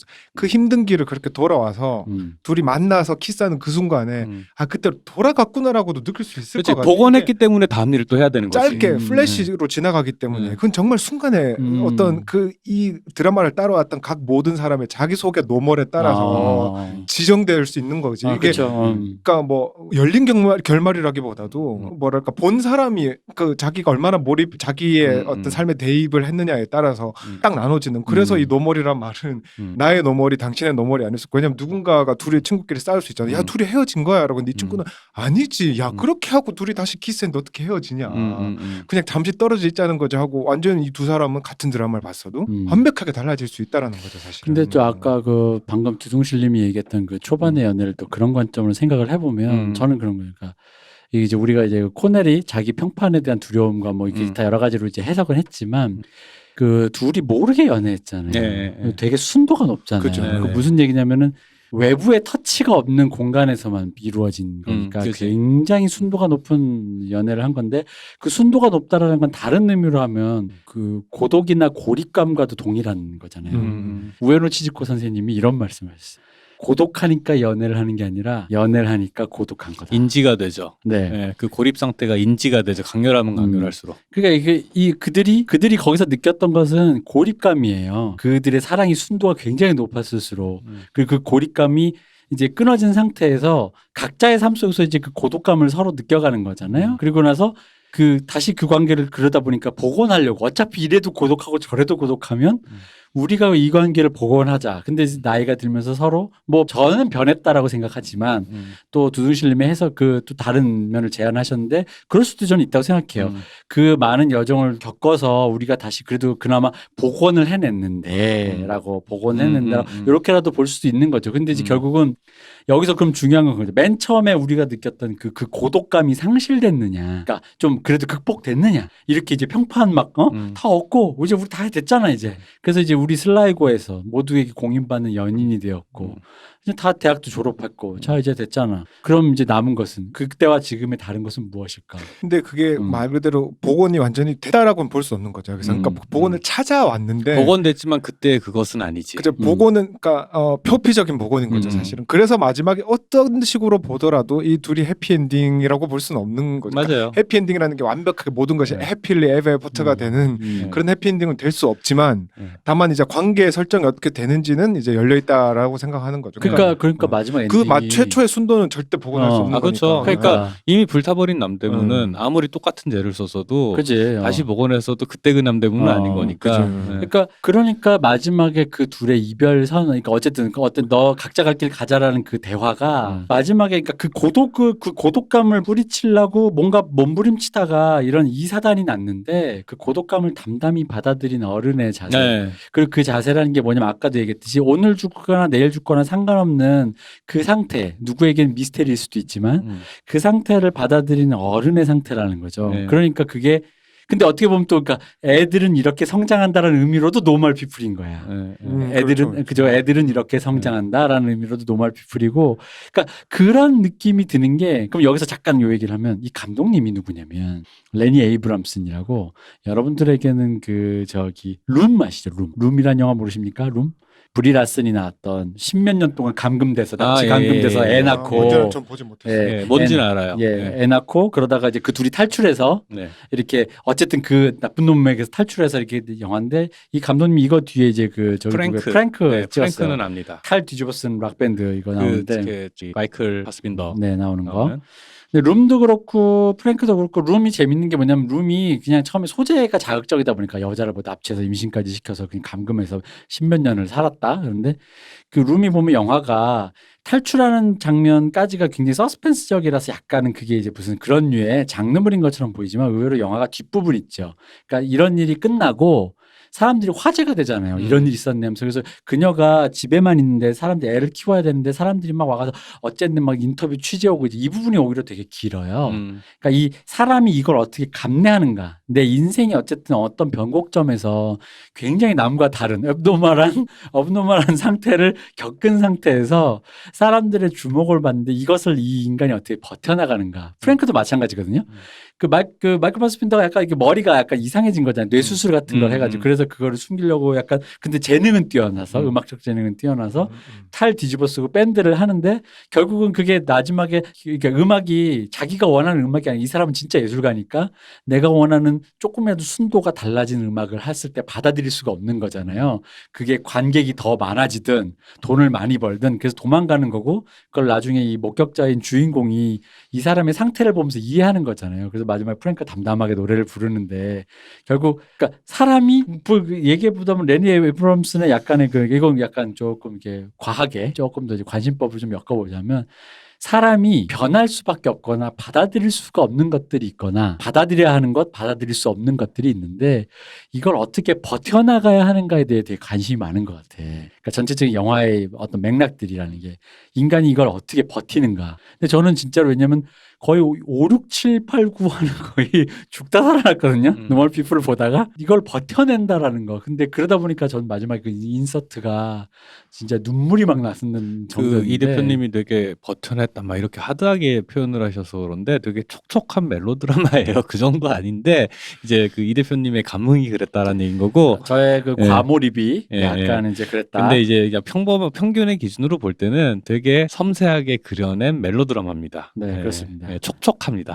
기본적으로. 촉촉한데 그게 예를 들어서 뭔가 아저씨 톤으로 말하자면 중간쯤 보다 보면 때려쳐 왜 만나 뭐 이런 그렇지. 느낌까지 그렇죠, 그러니까 그렇죠. 예. 왜 저러고 있는데 이런 맞아요. 느낌이 들죠. 그래서 그죠. 아니 뭐 할 말 있으면 하면 되고 왜 저래? 뭐 이런 게 있지. 그러니까 징글징글하다 이거지. 예. 어. 근데 생각해 보면은 그게 젊을 때 연애라는 게 저랬던 것 같아요. 그러니까요. 예, 젊을 때 20대의 연애라는 게 진짜 그랬던 것 같고 되게 깊게 생각하면서 무슨 의미야 무슨 일이 있었고 내가 이런 사소한 말을 할 때 내 입장은 어떤 입장이니까 이런 말을 하면 안 되고 제가는 저런 입장이니까 저런 태도로 날 대하면 안 되고 되게 복잡하게 생각을 했던 것 같거든요. 근데 지나고 나서 생각해 보면 별일 아니었던 것 같기도 하면서 한편으로는 그 안에 내부의 논리들이 다 말은 돼요. 말은 되고 일종의 그래서 지나오는 생각해 보면은 통과 의례였던 것 같다라는 생각이 확실히 들긴 하거든요. 그러니까 저는 초반에 이걸 보면서 많이 감정이입을 했다고 해야 되나 그런 게 이 그 고등학교 시절에 남자 주인공 한지 보면 좀 짜증 나잖아. 지가 사랑을 하는데 그게 뭐 친구들이 뭐라고 그게 뭐 그러니까 누구 보는 사람들에서 뭐 남자 새끼가 이렇게 말할 수 있죠. 근데 그게 너무 이해가 가는 게 그 사람 그 남자 중에 나쁘거나 그래서가 아니라 뭐 태어나기를 엄청 비겁하게 태어나고 온 게 아니라 모르는 거예요. 그냥 그때는 생긴 건 그 사람이 그렇게 동안이 아니라서 사실 좀 꽤 노안이지만 고등학생이에요. 고등학생이 실제로 우리 어릴 때 고등학생뿐만 아니라 20대 때 했던 상당수의 잘못들 실수들 누군가에 상처 줬던 일들은 모름에서 오는 비겁함일 때도 많았고 내가 사실 정말 이 사람을 누군가를 타인을 상처 주겠다고 마음 먹고 상처 주는 사람은 별로 없어. 그건 지금 나이 먹고도 그래요. 나이 먹고도 네. 하지만 어릴 때는 더 많았죠. 그게 지금은 그러니까 아예 만약에 그런 일이 있을 것 같으면 피해버리는 노하우라도 생기죠. 어릴 땐 그거마저도 모르니까 일단 닥쳐보고 무서워 이러면 안 될 것 같아 하고 그게 누군가에게 상처가 되고 또 더 지나면 그게 본인에게 상처가 되죠. 근데 그런 것들이 묘사가 너무 잘 돼 있고 모르겠어요. 이게 좀 어리신 분들을 보면서 그냥 욕을 할 수도 있겠지만 나이가 들고 보니까 그 비겁함이 이해가 된다고 표현해야 될까? 그러니까 그 비겁함 때문에 뒤에 징글징글함을 사실 한 회만 보여줘도 되잖아요. 그치. 근데 그 징글징글함을 계속 반복해서 연장을 해서 이 보여주는 게 결국 거기서 오는 거죠. 근데 그게 계속 반복이 되죠. 20대 대학교 가서도 둘 다 똑같이 예를 들어서 뭐 친구 뭐 사회 관계라든지 여러 가지 이유 때문에 해야 될 말을 하지 않고 하지 말아야 할 말을 하고 하는 게 계속 반복이 되니까 어느 순간 보면서도 한숨이 나왔고 그렇게 되는 그래서 아마 이 대표님은 그래서 막 이렇게 오열을 하게 되는 그런 순간이었던 것 같지만 근데 확실한 거는 초반엔 저는 굉장히 막 저도 이렇게 약간 감정에 동요를 하면서 봤고 뒷부분은 차분해진 상태였지만 어쨌든 멈추지 않고 쭉 볼 수밖에 없었어요. 맞아요. 그 흐름 자체가 그리고 그 뭐지 단 한 어떤 감정도 그랬다 치고 넘어가는 게 없어서 차근차근 가주니까 난 다 납득이 되고 그 설명들이 이게 연출이 정말 사실은 그 넷플릭스 요즘 드라마들이라던가 뭐 영화도 그런데 그러니까 기본적으로 무드를 묘사를 잘 해내는 영화 드라마가 잘 없어요. 그러니까 사실은 아까 뭐 예를 들어서 뭐 있지 컴백한다 그래가지고 하이라이트 음악이 이렇게 쭉 메들리가 나오는데 하이라이트 메들리라 그래가지고 앨범에 이런 노래들을 소개하는 짧은 클립 딱 듣는 순간에 다 너무 쨍해. 그러니까 모든 요소가 음악도 그렇고 한국 케이팝도 그렇고 영화도 그렇고 드라마도 그렇고 이 안에 모든 요소가 나 여기 있어라고 주장을 해요. 다 주장을 하는데 사실은 그림을 그린다 그러면 캔버스 위에다가 그림을 그리는데 배경이 있잖아. 그럼 배경을 얼마나 남길 것인가라는 거가 되게 중요하잖아요. 혹은 배경을 어떻게 가릴 것인가 중요한데 문제는 모든 요소가 다 강강강강강강만 있으니까 무드가 안 생겨요. 무드가 그러니까 이 요소가 어우러져서 어떤 감정 상태가 돼야 되는데 그러질 못하고 그냥 모든 것들이 강강강강만 있으니까 분위기에 몰입이 안 되는 건 거야. 근데 노멀 피플 같은 경우에는 기본적으로 모든 이 분위기를 연기를 묘사하는데 엄청나게 신경을 많이 써요. 그쵸. 그 사운드도 음악도 그 스코어 같은 경우에도 되게 앰비언트 계열의 음악으로 쭉 깔았고 그리고 그 기본적으로 그 한국에서 사실은 K-팝 안에서 나는 앰비언트 계열 쪽을 신경 쓰는 걸 제가 거의 못 봤거든요. 실제로도 잘 안 하는 걸로 알고 있고 근데 사운드 디자인도 마찬가지거든요. 드라마, 영화 안에서 사운드 디자인도 기본적으로 어떤 공간의 안에서 조용한 공간 안에 있어야 사람이 말하는 게 잘 들릴 거 아닙니까? 그리고 어떤 배경이 깨끗해야 점 하나가 해서 눈에 띌 거 아니에요. 모든 걸 다 알록달록으로 채워놓으니까 무드가 안 생기는 건데 노멀 피플 같은 경우에는 되게 집중을 하게 만들죠. 그래서 그 되게 많이 쓰는 그 노멀 피플 안에 쓰는 연출법 중에 보면은 되게 포커스 엄청 샬로우 포커스를 해가지고 섹스 장면에서 특히 많이. 네. 그래서 그게 사실은 그냥 멋샷으로 보일 수도 있는데 감정에 집중하게 만들어. 이게 표정 왜 여자 주인공 우리 데이지 씨께서 네. 되게 섬세하게 표정으로 연기를 하잖아요. 그 하나하나를 정밀 묘사를 해준단 말이야. 그리고 이렇게 그 흐린 공간에서 네. 어두운 공간에서도 밝은 쪽이 아니라 굳이 어두운데도 또 역광으로 또 이쪽 어두운 쪽 쉘로에서 그 섀도우들만을 굳이 따서 네. 보여준다든가 네.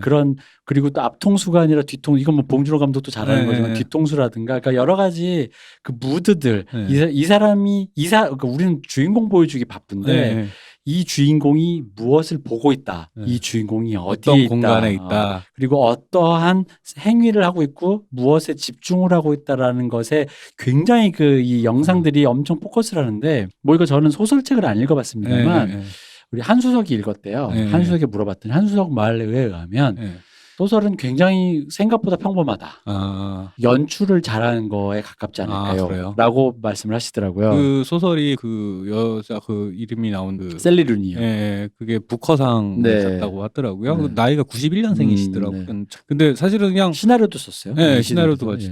그러니까 이 보면 시각적으로 굉장히 성공적으로 연출을 해낸 게 사실은 이게 내용 전달만 한국 드라마처럼 넷플릭스에 있는 한국 드라마처럼 내용 전달만 나열을 하잖아요. 사실 아무것도 아닌 얘기예요, 사실은. 다만 이거 내용 전달만 그냥 K 드라마식 찍으면 공항이 뭐야 그냥 보다가 껐지. 이게 뭐야 아무것도 아닌 내용이야. 아무것도 아닌 내용. 좀 조금 그냥 모난 여자애랑 그냥 스터분한 남자애랑 연애하는 뭐 지지고 볶는 얘기인데 왜 저래 소리밖에 안 나오는 얘기가 되는데 이 뉘앙스를 한 땀 한 땀 예를 들어서 얼마나 섬세하게 연출을 하냐면 사실은 저는 여자애 옷 입히는 거 그 데이지 그 메리앤 옷 입히는 거 왜 그냥 교복만 입고 있다가 약간 남자애한테 플러팅 하려고 고백하고 나서 플러팅 할 때 약간 이게 미묘하게 세련되지도 않으면서 고나이 때 여자애들이 약간 유혹하려고 입을 때 고를 것 같은 그런 의상들 뉘앙스라든가 그리고 왜 별건 아니지만 여자애가 항상 자기 집에 있을 땐 맨발로 양말 바람으로 이렇게 신고 나오다가 신발 안 신고 나와요. 그러다가 남자애랑 좀 안 좋은 일이 있고 나서 똑같은 옷차림에 신발을 신고 있다라든가 이런 것들이 되게 하나하나 디테일들을 하나하나 이렇게 딱 집어주면서 문제는 디테일이 그냥 나만 아는 디테일이 아니라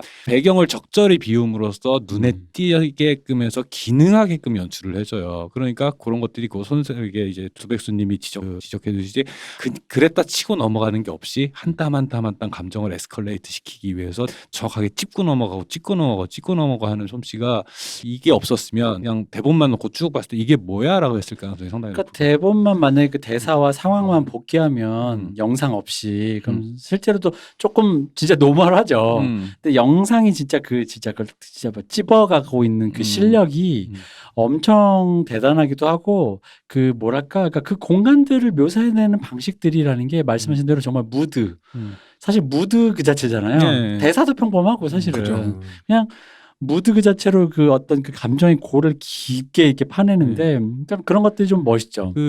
뭐 섹스씬 아까도 되게 많이 나온다고 얘기를 하셨는데 사실은 많이 나온다는 의식을 크게 못하고 보게 되는기는 해요. 네. 근데 그 섹스씬 안에서도 그 뉘앙스 첫 섹스를 할 때 그 떨림이라든가 오랜만에 다시 만났을 때 좀 더 능숙해진 두 사람이라던가 이런 것들이 혹은 그냥 일상이 돼버려서 아무 감흥이 없다라든가 이 섹스씬 자체도 하나하나 되게 의도를 가지고 묘사를 나가다 보니까 야하다는 느낌이 안 드는 근데 거고 이게 섹스씬이 그냥 왜 많은가를 생각해 보면 누군가는 뭐 흥행을 위해서 섹스씬을 많이 단순하게 말할 수도 있겠지만 그렇지 않은 게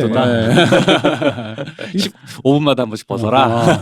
이 드라마에서는 말 그대로 그 둘의 지금 상태를 뭐 대사로도 표현하고 상황으로도 보여주지만 거기서 딱 그 정점을 찍는 장면들이 섹스예요. 그 섹스에 어떻게 임하느냐를 맞아요. 맞아요. 만 봐도 이 사람들의 감정을 그리고 그리고 이게 음. 재밌는 거는 그게 어떤 거를 내표가 어떤 의미를 가진다는 걸 우리가 대부분 연애를 몇 번 해본 사람들은 안다는 거죠. 그러니까 물론 예를 들어서 모든 연애를 한 달 안에 끝냈던 분들은 모르겠지만 뭐 1년, 2년 정도의 어떤 지속적인 관계를 가지면서 했던 분들이라면은 알 거란 말이죠. 그 자체가 그리고 그게 또 너무 뻔하지도 않게 그 상태를 정확히 알면서도 보여주면서도 그걸 충분히 우리가 몰입해서 볼 수 있게 만든 그게 연출력이 대단한 맞아요. 거죠. 어떻게 그 보면. 관계의 뉘앙스 사실은 최고로 친밀한 상태 섹스를 한다라는 게 서로 최고로 친밀한 상태인 것 같지만 꼭 그렇지만도 그렇지 않잖아요. 않죠. 그렇죠. 예, 예. 네. 근데 그런 종류의 그냥 보통 피상적인 섹스 씬을 묘사할 때는 그냥 둘이 저렇게 열렬하게 관계를 갖고 있으니 잘 지내나 보다라고 할 수 있겠지만 실은 그렇지 않다라는 거라는 것들을 그 맥락 안에서 소화를 시켜주는 그리고 사실은 남녀가 연애할 때 섹스를 빼고 어떻게 얘기를 하겠어 특히 젊은 시절의 연애라는 게 그러니까 너무 자연스럽게 노출을 하고 자연스럽게 그 상황이 되게 묘사가 되고 하니까 그게 너무 좋았거든요. 저는 그러니까 그 부분이 연출이 이 결국 이제 섹스씬은 이제 연기 지도잖아요. 네. 연기 디렉션, 네, 연기 네. 디렉션이라는 건데, 그러니까 그 연기 디렉션이 너무 놀라운 거예요. 그러니까 제가 파워풀하다 느꼈던 게 그 섬세함을 여기서 이렇게 왜냐면 이게 왜 아무리 연기지만 서로 말하기 좀 그렇잖아. 남자 배우, 여자 배우, 감독 셋이서 이렇게 저렇게 새끼 그거 할 때도 왜 그 섹스씬 먼저 찍었다면서요. 네.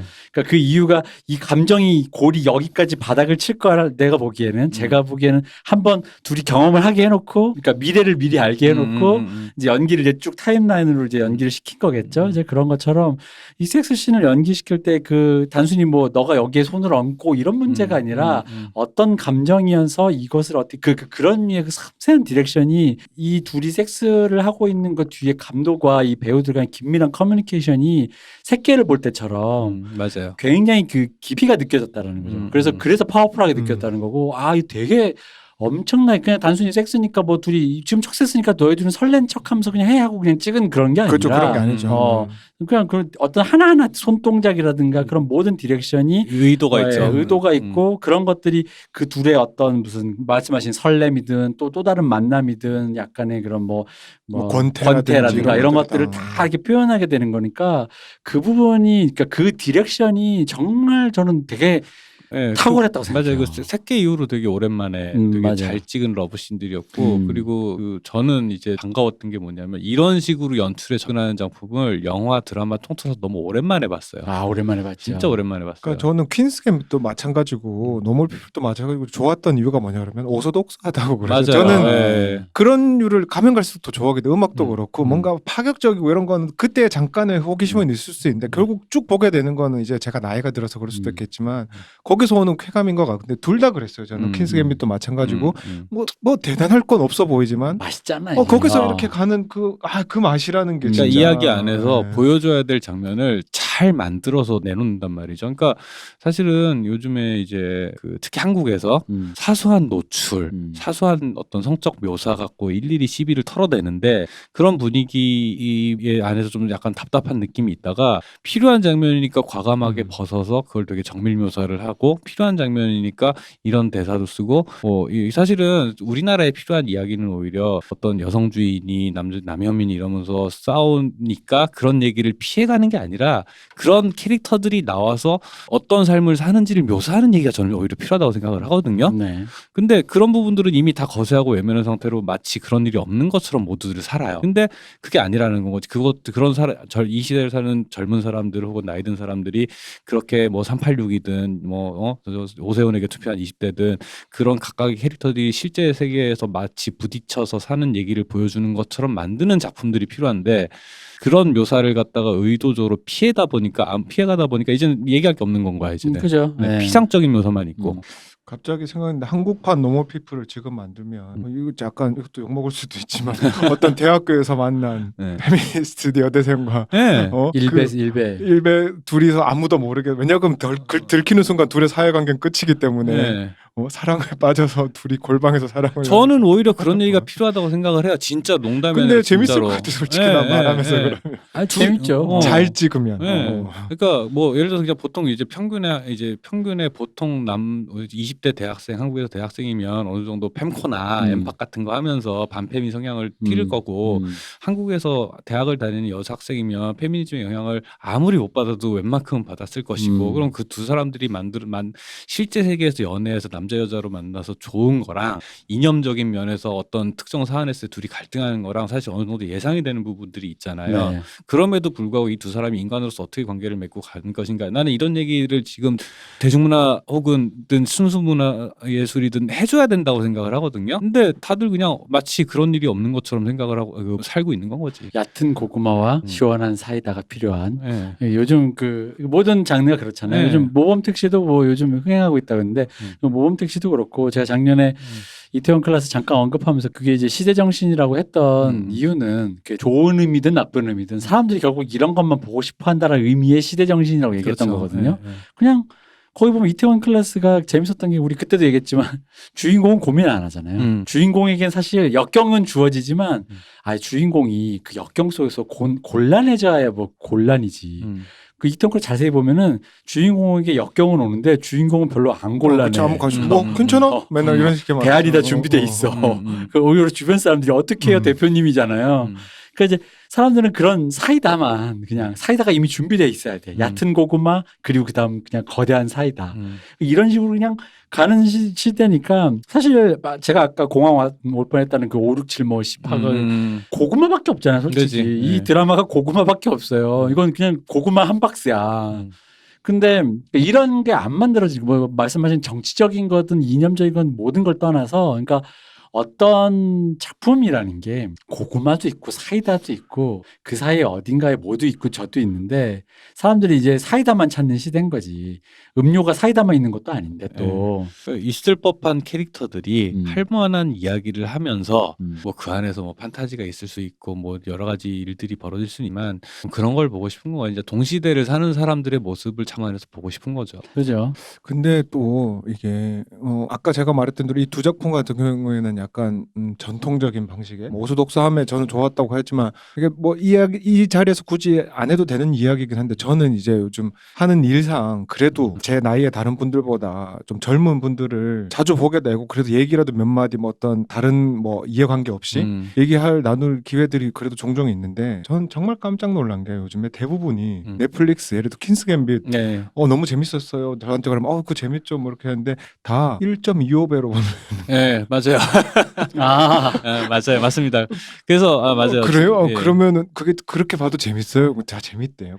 본인들이 재밌다면 난 할 말은 없지만. 맞아요. 그것도 중요한 지적인 게 그런 세상에 이 그런 전통적인 방식에 이렇게 차분하게 뭔가를 만드는 게 1.2배속으로 하는데 저기 무드가 무슨 소용이야. 그러니까 그런가 싶기도 하고 좀 약간 그런 마음이 좀 들었어요. 그때 그 얘기들을 하면서. 왜냐면 저도 어저께 왜냐면 우리 두둥실이랑 오늘 녹음 약속 급하게 잡았잖아요. 그래서 퀸스 갬빗에서 다시 보다가 중간에 이거 오늘 안에 다 못 볼 것 같은데 2배속으로 좀 볼까 어제 본 건데 했다가 중간에 이제 1, 2편은 그래도 봐야 되게 주목하는 장면들이 많으니까 1, 2편은 보고 5화쯤부터 5화를 한번 2배속, 1.2배속 뭐 이렇게 돌려봤어요.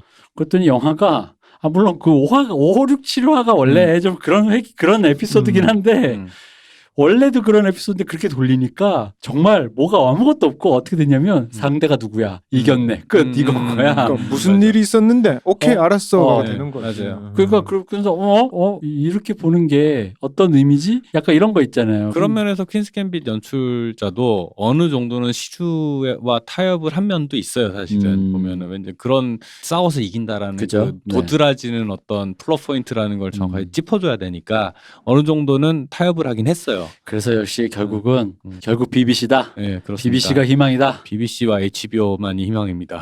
역시 BBC와 HBO만이 이게 사실은 노멀 피플이라든가 그 HBO에서 찍은 드라마 같은 연출은 사실은 지금 이미 극장에서도 사라졌어요. 그죠. 극장에서도 사라졌어요. 그러다 보니까 저는 되게 뭐라 해야 되지? 이건 요즘 귀하네요.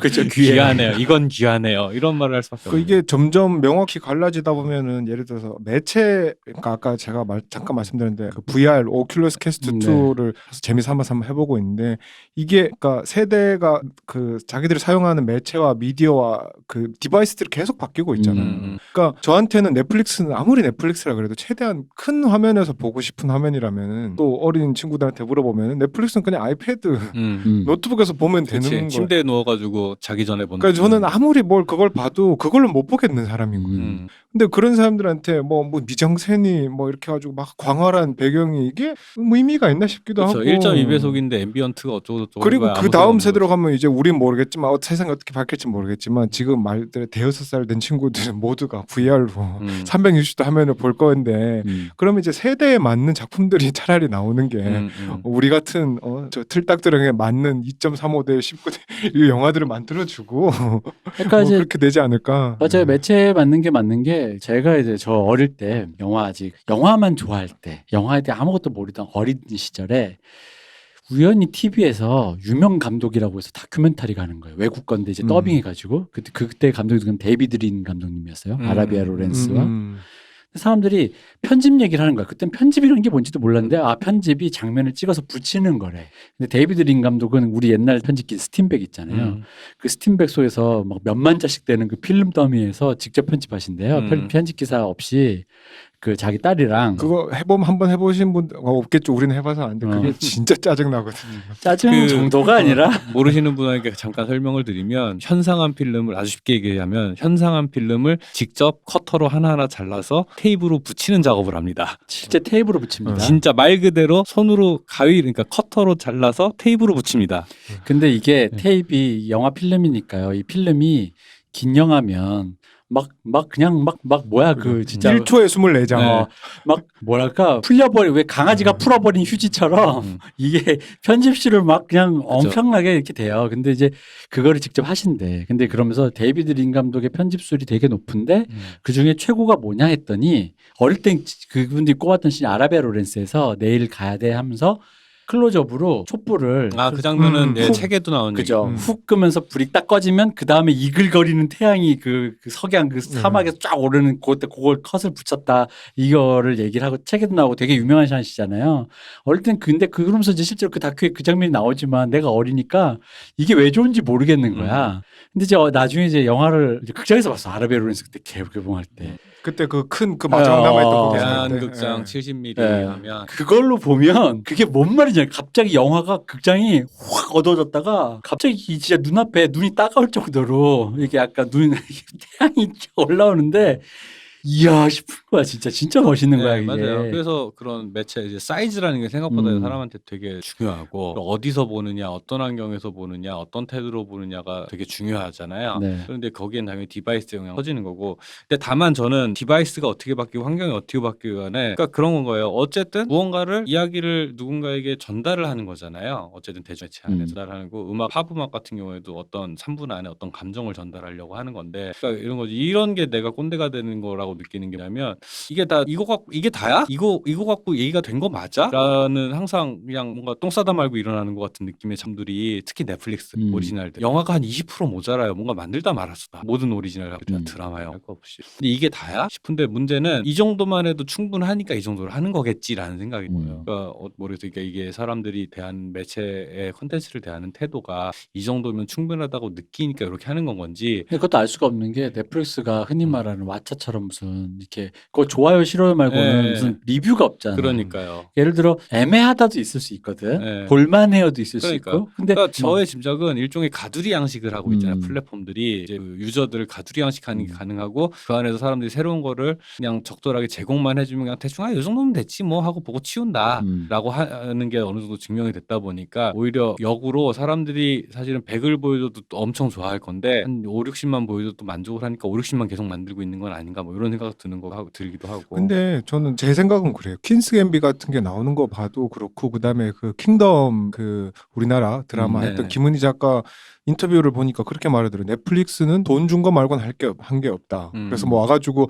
뭐 모니터를 해달라 그랬나 뭐 그랬더니 아유 저희는 그냥 돈 드릴 테니 하고 싶은 대로 하세요. 그러니까 넷플릭스는 제가 볼 때 그런 것 같아요. 그러니까 우리는 좀 그런 기준에서 엄밀하게 말을 하는 편이잖아요. 어느 정도가 갖춰질 게 갖춰지고 가치가 있다고 판단하지만 거기는 어떤 데이터상에서 돈 싸움이기 때문에 이렇게 만들어도 이걸 보는 수위가 있고 내가 투자한 만큼의 가치를 하면 된다라는 기준인 거죠. 그러니까 예술적 네. 기준도 아니고 아무것도 아니기 네네네, 때문에 그쵸. 그렇기 때문에 그 중에는 퀸스 갬빗이나 그 외에도 또 뭐 찾아보면은 넷플릭스 우리가 이렇게 욕은 하지만 또 좋은 작품들이 가끔씩 있죠. 없는 건 네. 아니에요. 네. 그러니까 왜냐 그러면 그런 거를 또 찾는 수요층의 사람들도 있고 아니다 그런 거 필요 없고 그냥 심심할 때 틀어놓고 1.5배속으로 틀어놓고 뭔가를 볼 사람들도 있고 아마 그런 것 같아요. 그러니까 이 넷플릭스의 잘못이라기보다도 그렇죠. 예, 저도 네. 넷플릭스의 잘못을 시대가 네.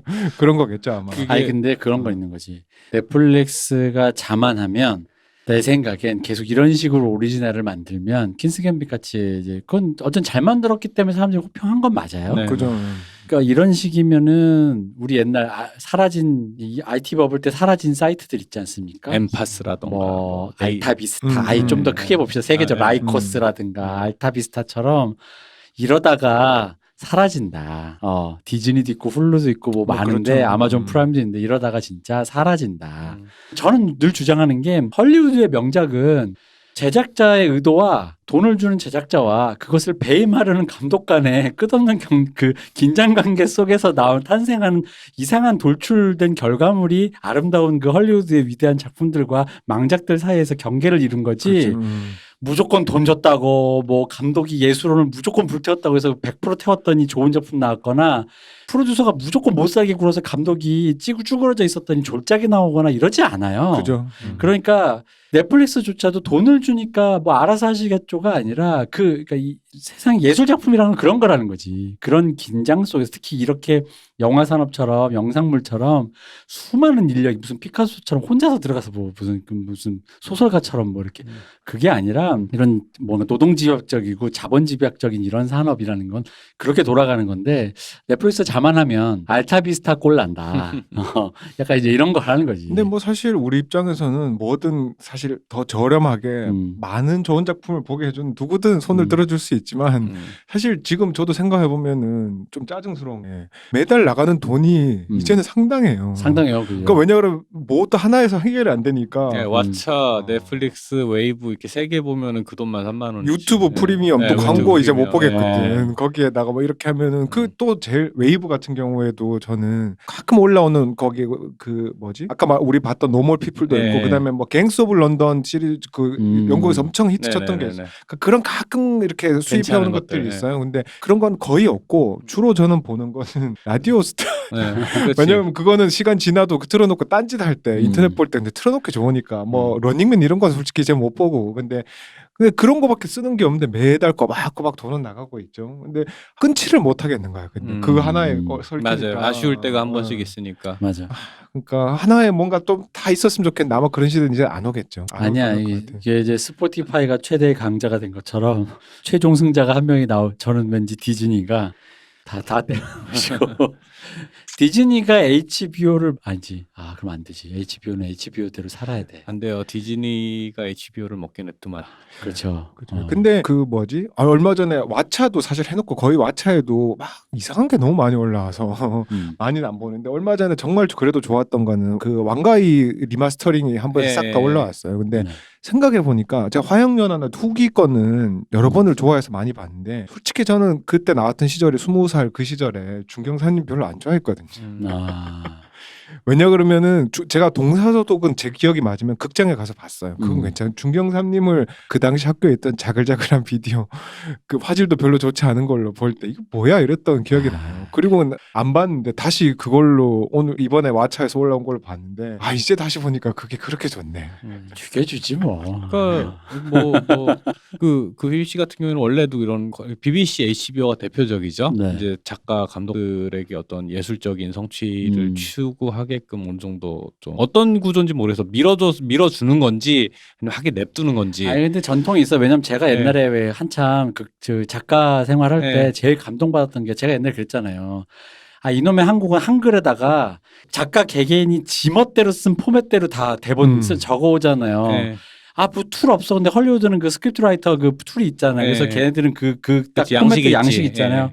BBC 들어가면은 BBC 양식 있지. BBC가 제공해준 양식인데 음. 그것도 프로그램마다 너 워드 써? MS 워드 쓰면 MS 워드 툴로 되어 있는 그 양식 주고 또 뭐 무슨 뭐 써? 그럼 그 라이터를 해서 그 파일들을 줬어요. 난 BBC가 잘못했네. 아래 한글이 없네. 거기. 네. 아래 한글이 없어. 그 스크리브너 켜도 BBC는 저기 저 템플릿이 있어요. 네. 그 스크리브너에도 있죠. 그러니까 그런 거를 작가에게 제공하고 가이드라인을 준수하고 일하는 거 있잖아요.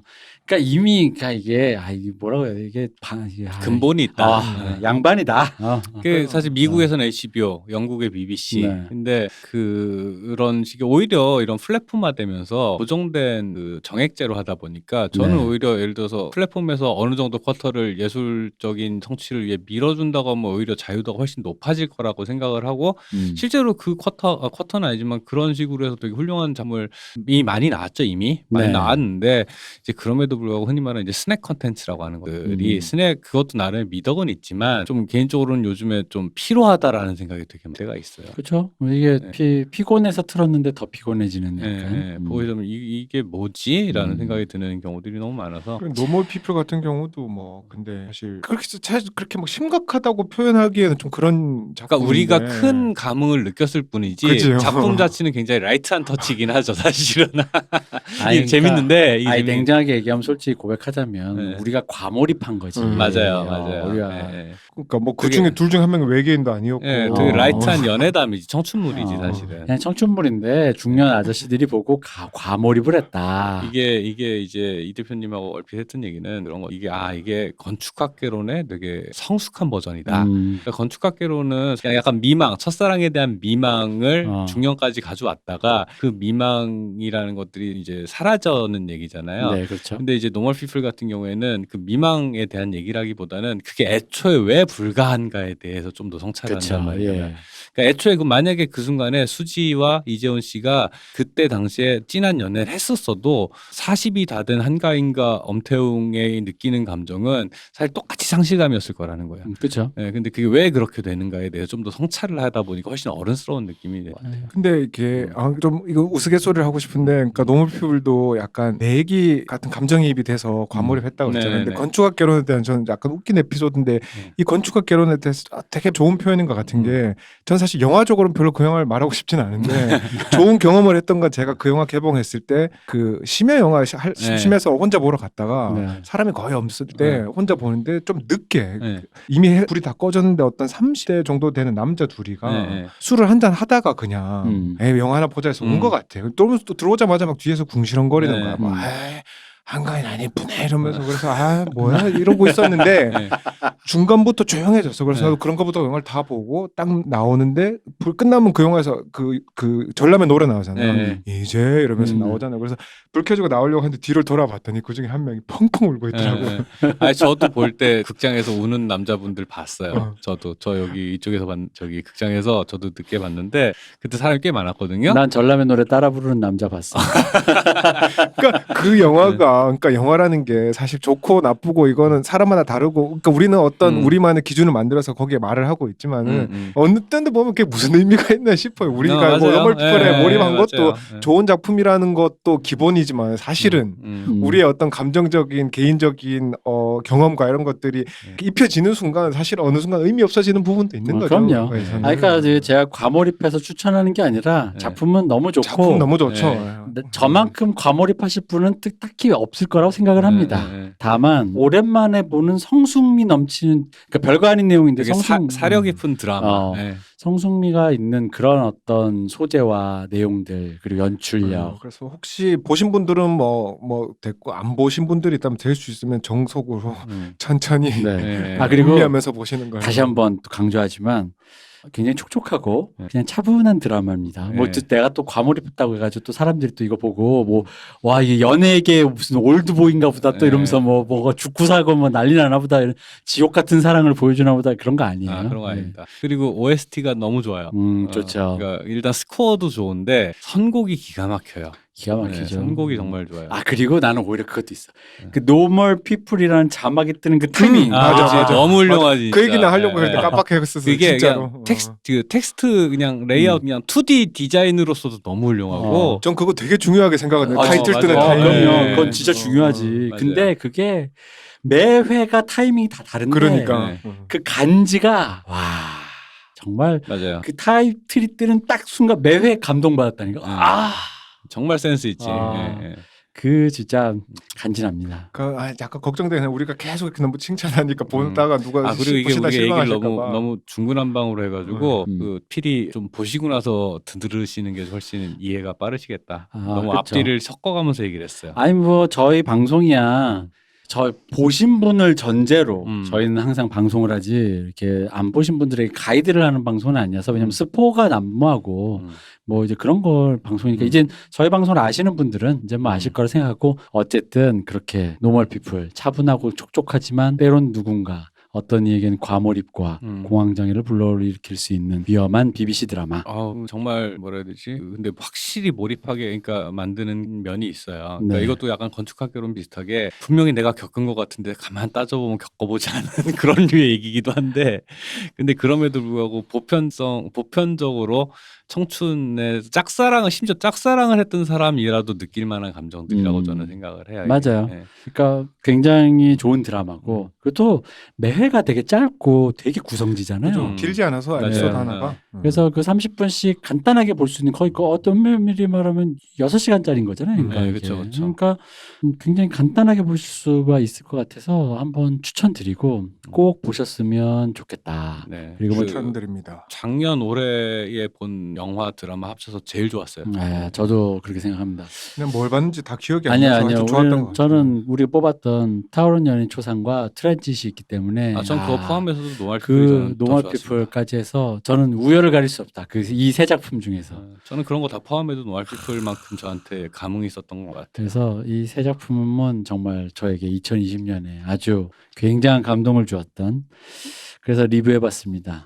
이게 사실 원래 제가 이 과몰입을 방지하기 위해서 이 뿜뿜하는 거, 막 우리 둘이 막 뿜뿜하는 거 하는데 한수성님을 부르려고 그랬어요. 한수성님이 네네네. 바로 제가 이런 말하면 요즘에 바로 그 한수성님이 그렇게 뭐가 약간 제 기분에서 제 입장에서는 뭔가 이렇게 초를 치면서 그런 과몰입을 하시면 어떡하십니까 이렇게 딱 해서 과몰입 버튼으로 이렇게 한수성님을 모셔려고 그랬는데 아니야 그냥 과몰입을 하는 게 좋을 것 같아서 일단 한수성님 스케줄도 안 맞고 바쁘셔가지고 오늘 그냥 급히 두둥실님을 모시고 이 작품을 리뷰해봤습니다. 재밌었습니다. 재밌었습니다. 오늘 근데 오랜만에 보니까 더 재밌었어요 저는. 예, 저 요거 녹음하려고 다시 좀 보다가 왔는데 너무 촉촉하더라고요. 네. 전 집에 가서 다시 한번 보겠습니다. 그래서 저희 방송 들으시는 분들도 다시 이렇게 한번 이제 뭐 보셨을 분들이 저희 방송을 들으셨겠지만 저희 방송 그냥 과감 없이 스포 상관없이 들으시고 보시는 분들도 계시더라고요. 네네. 그래서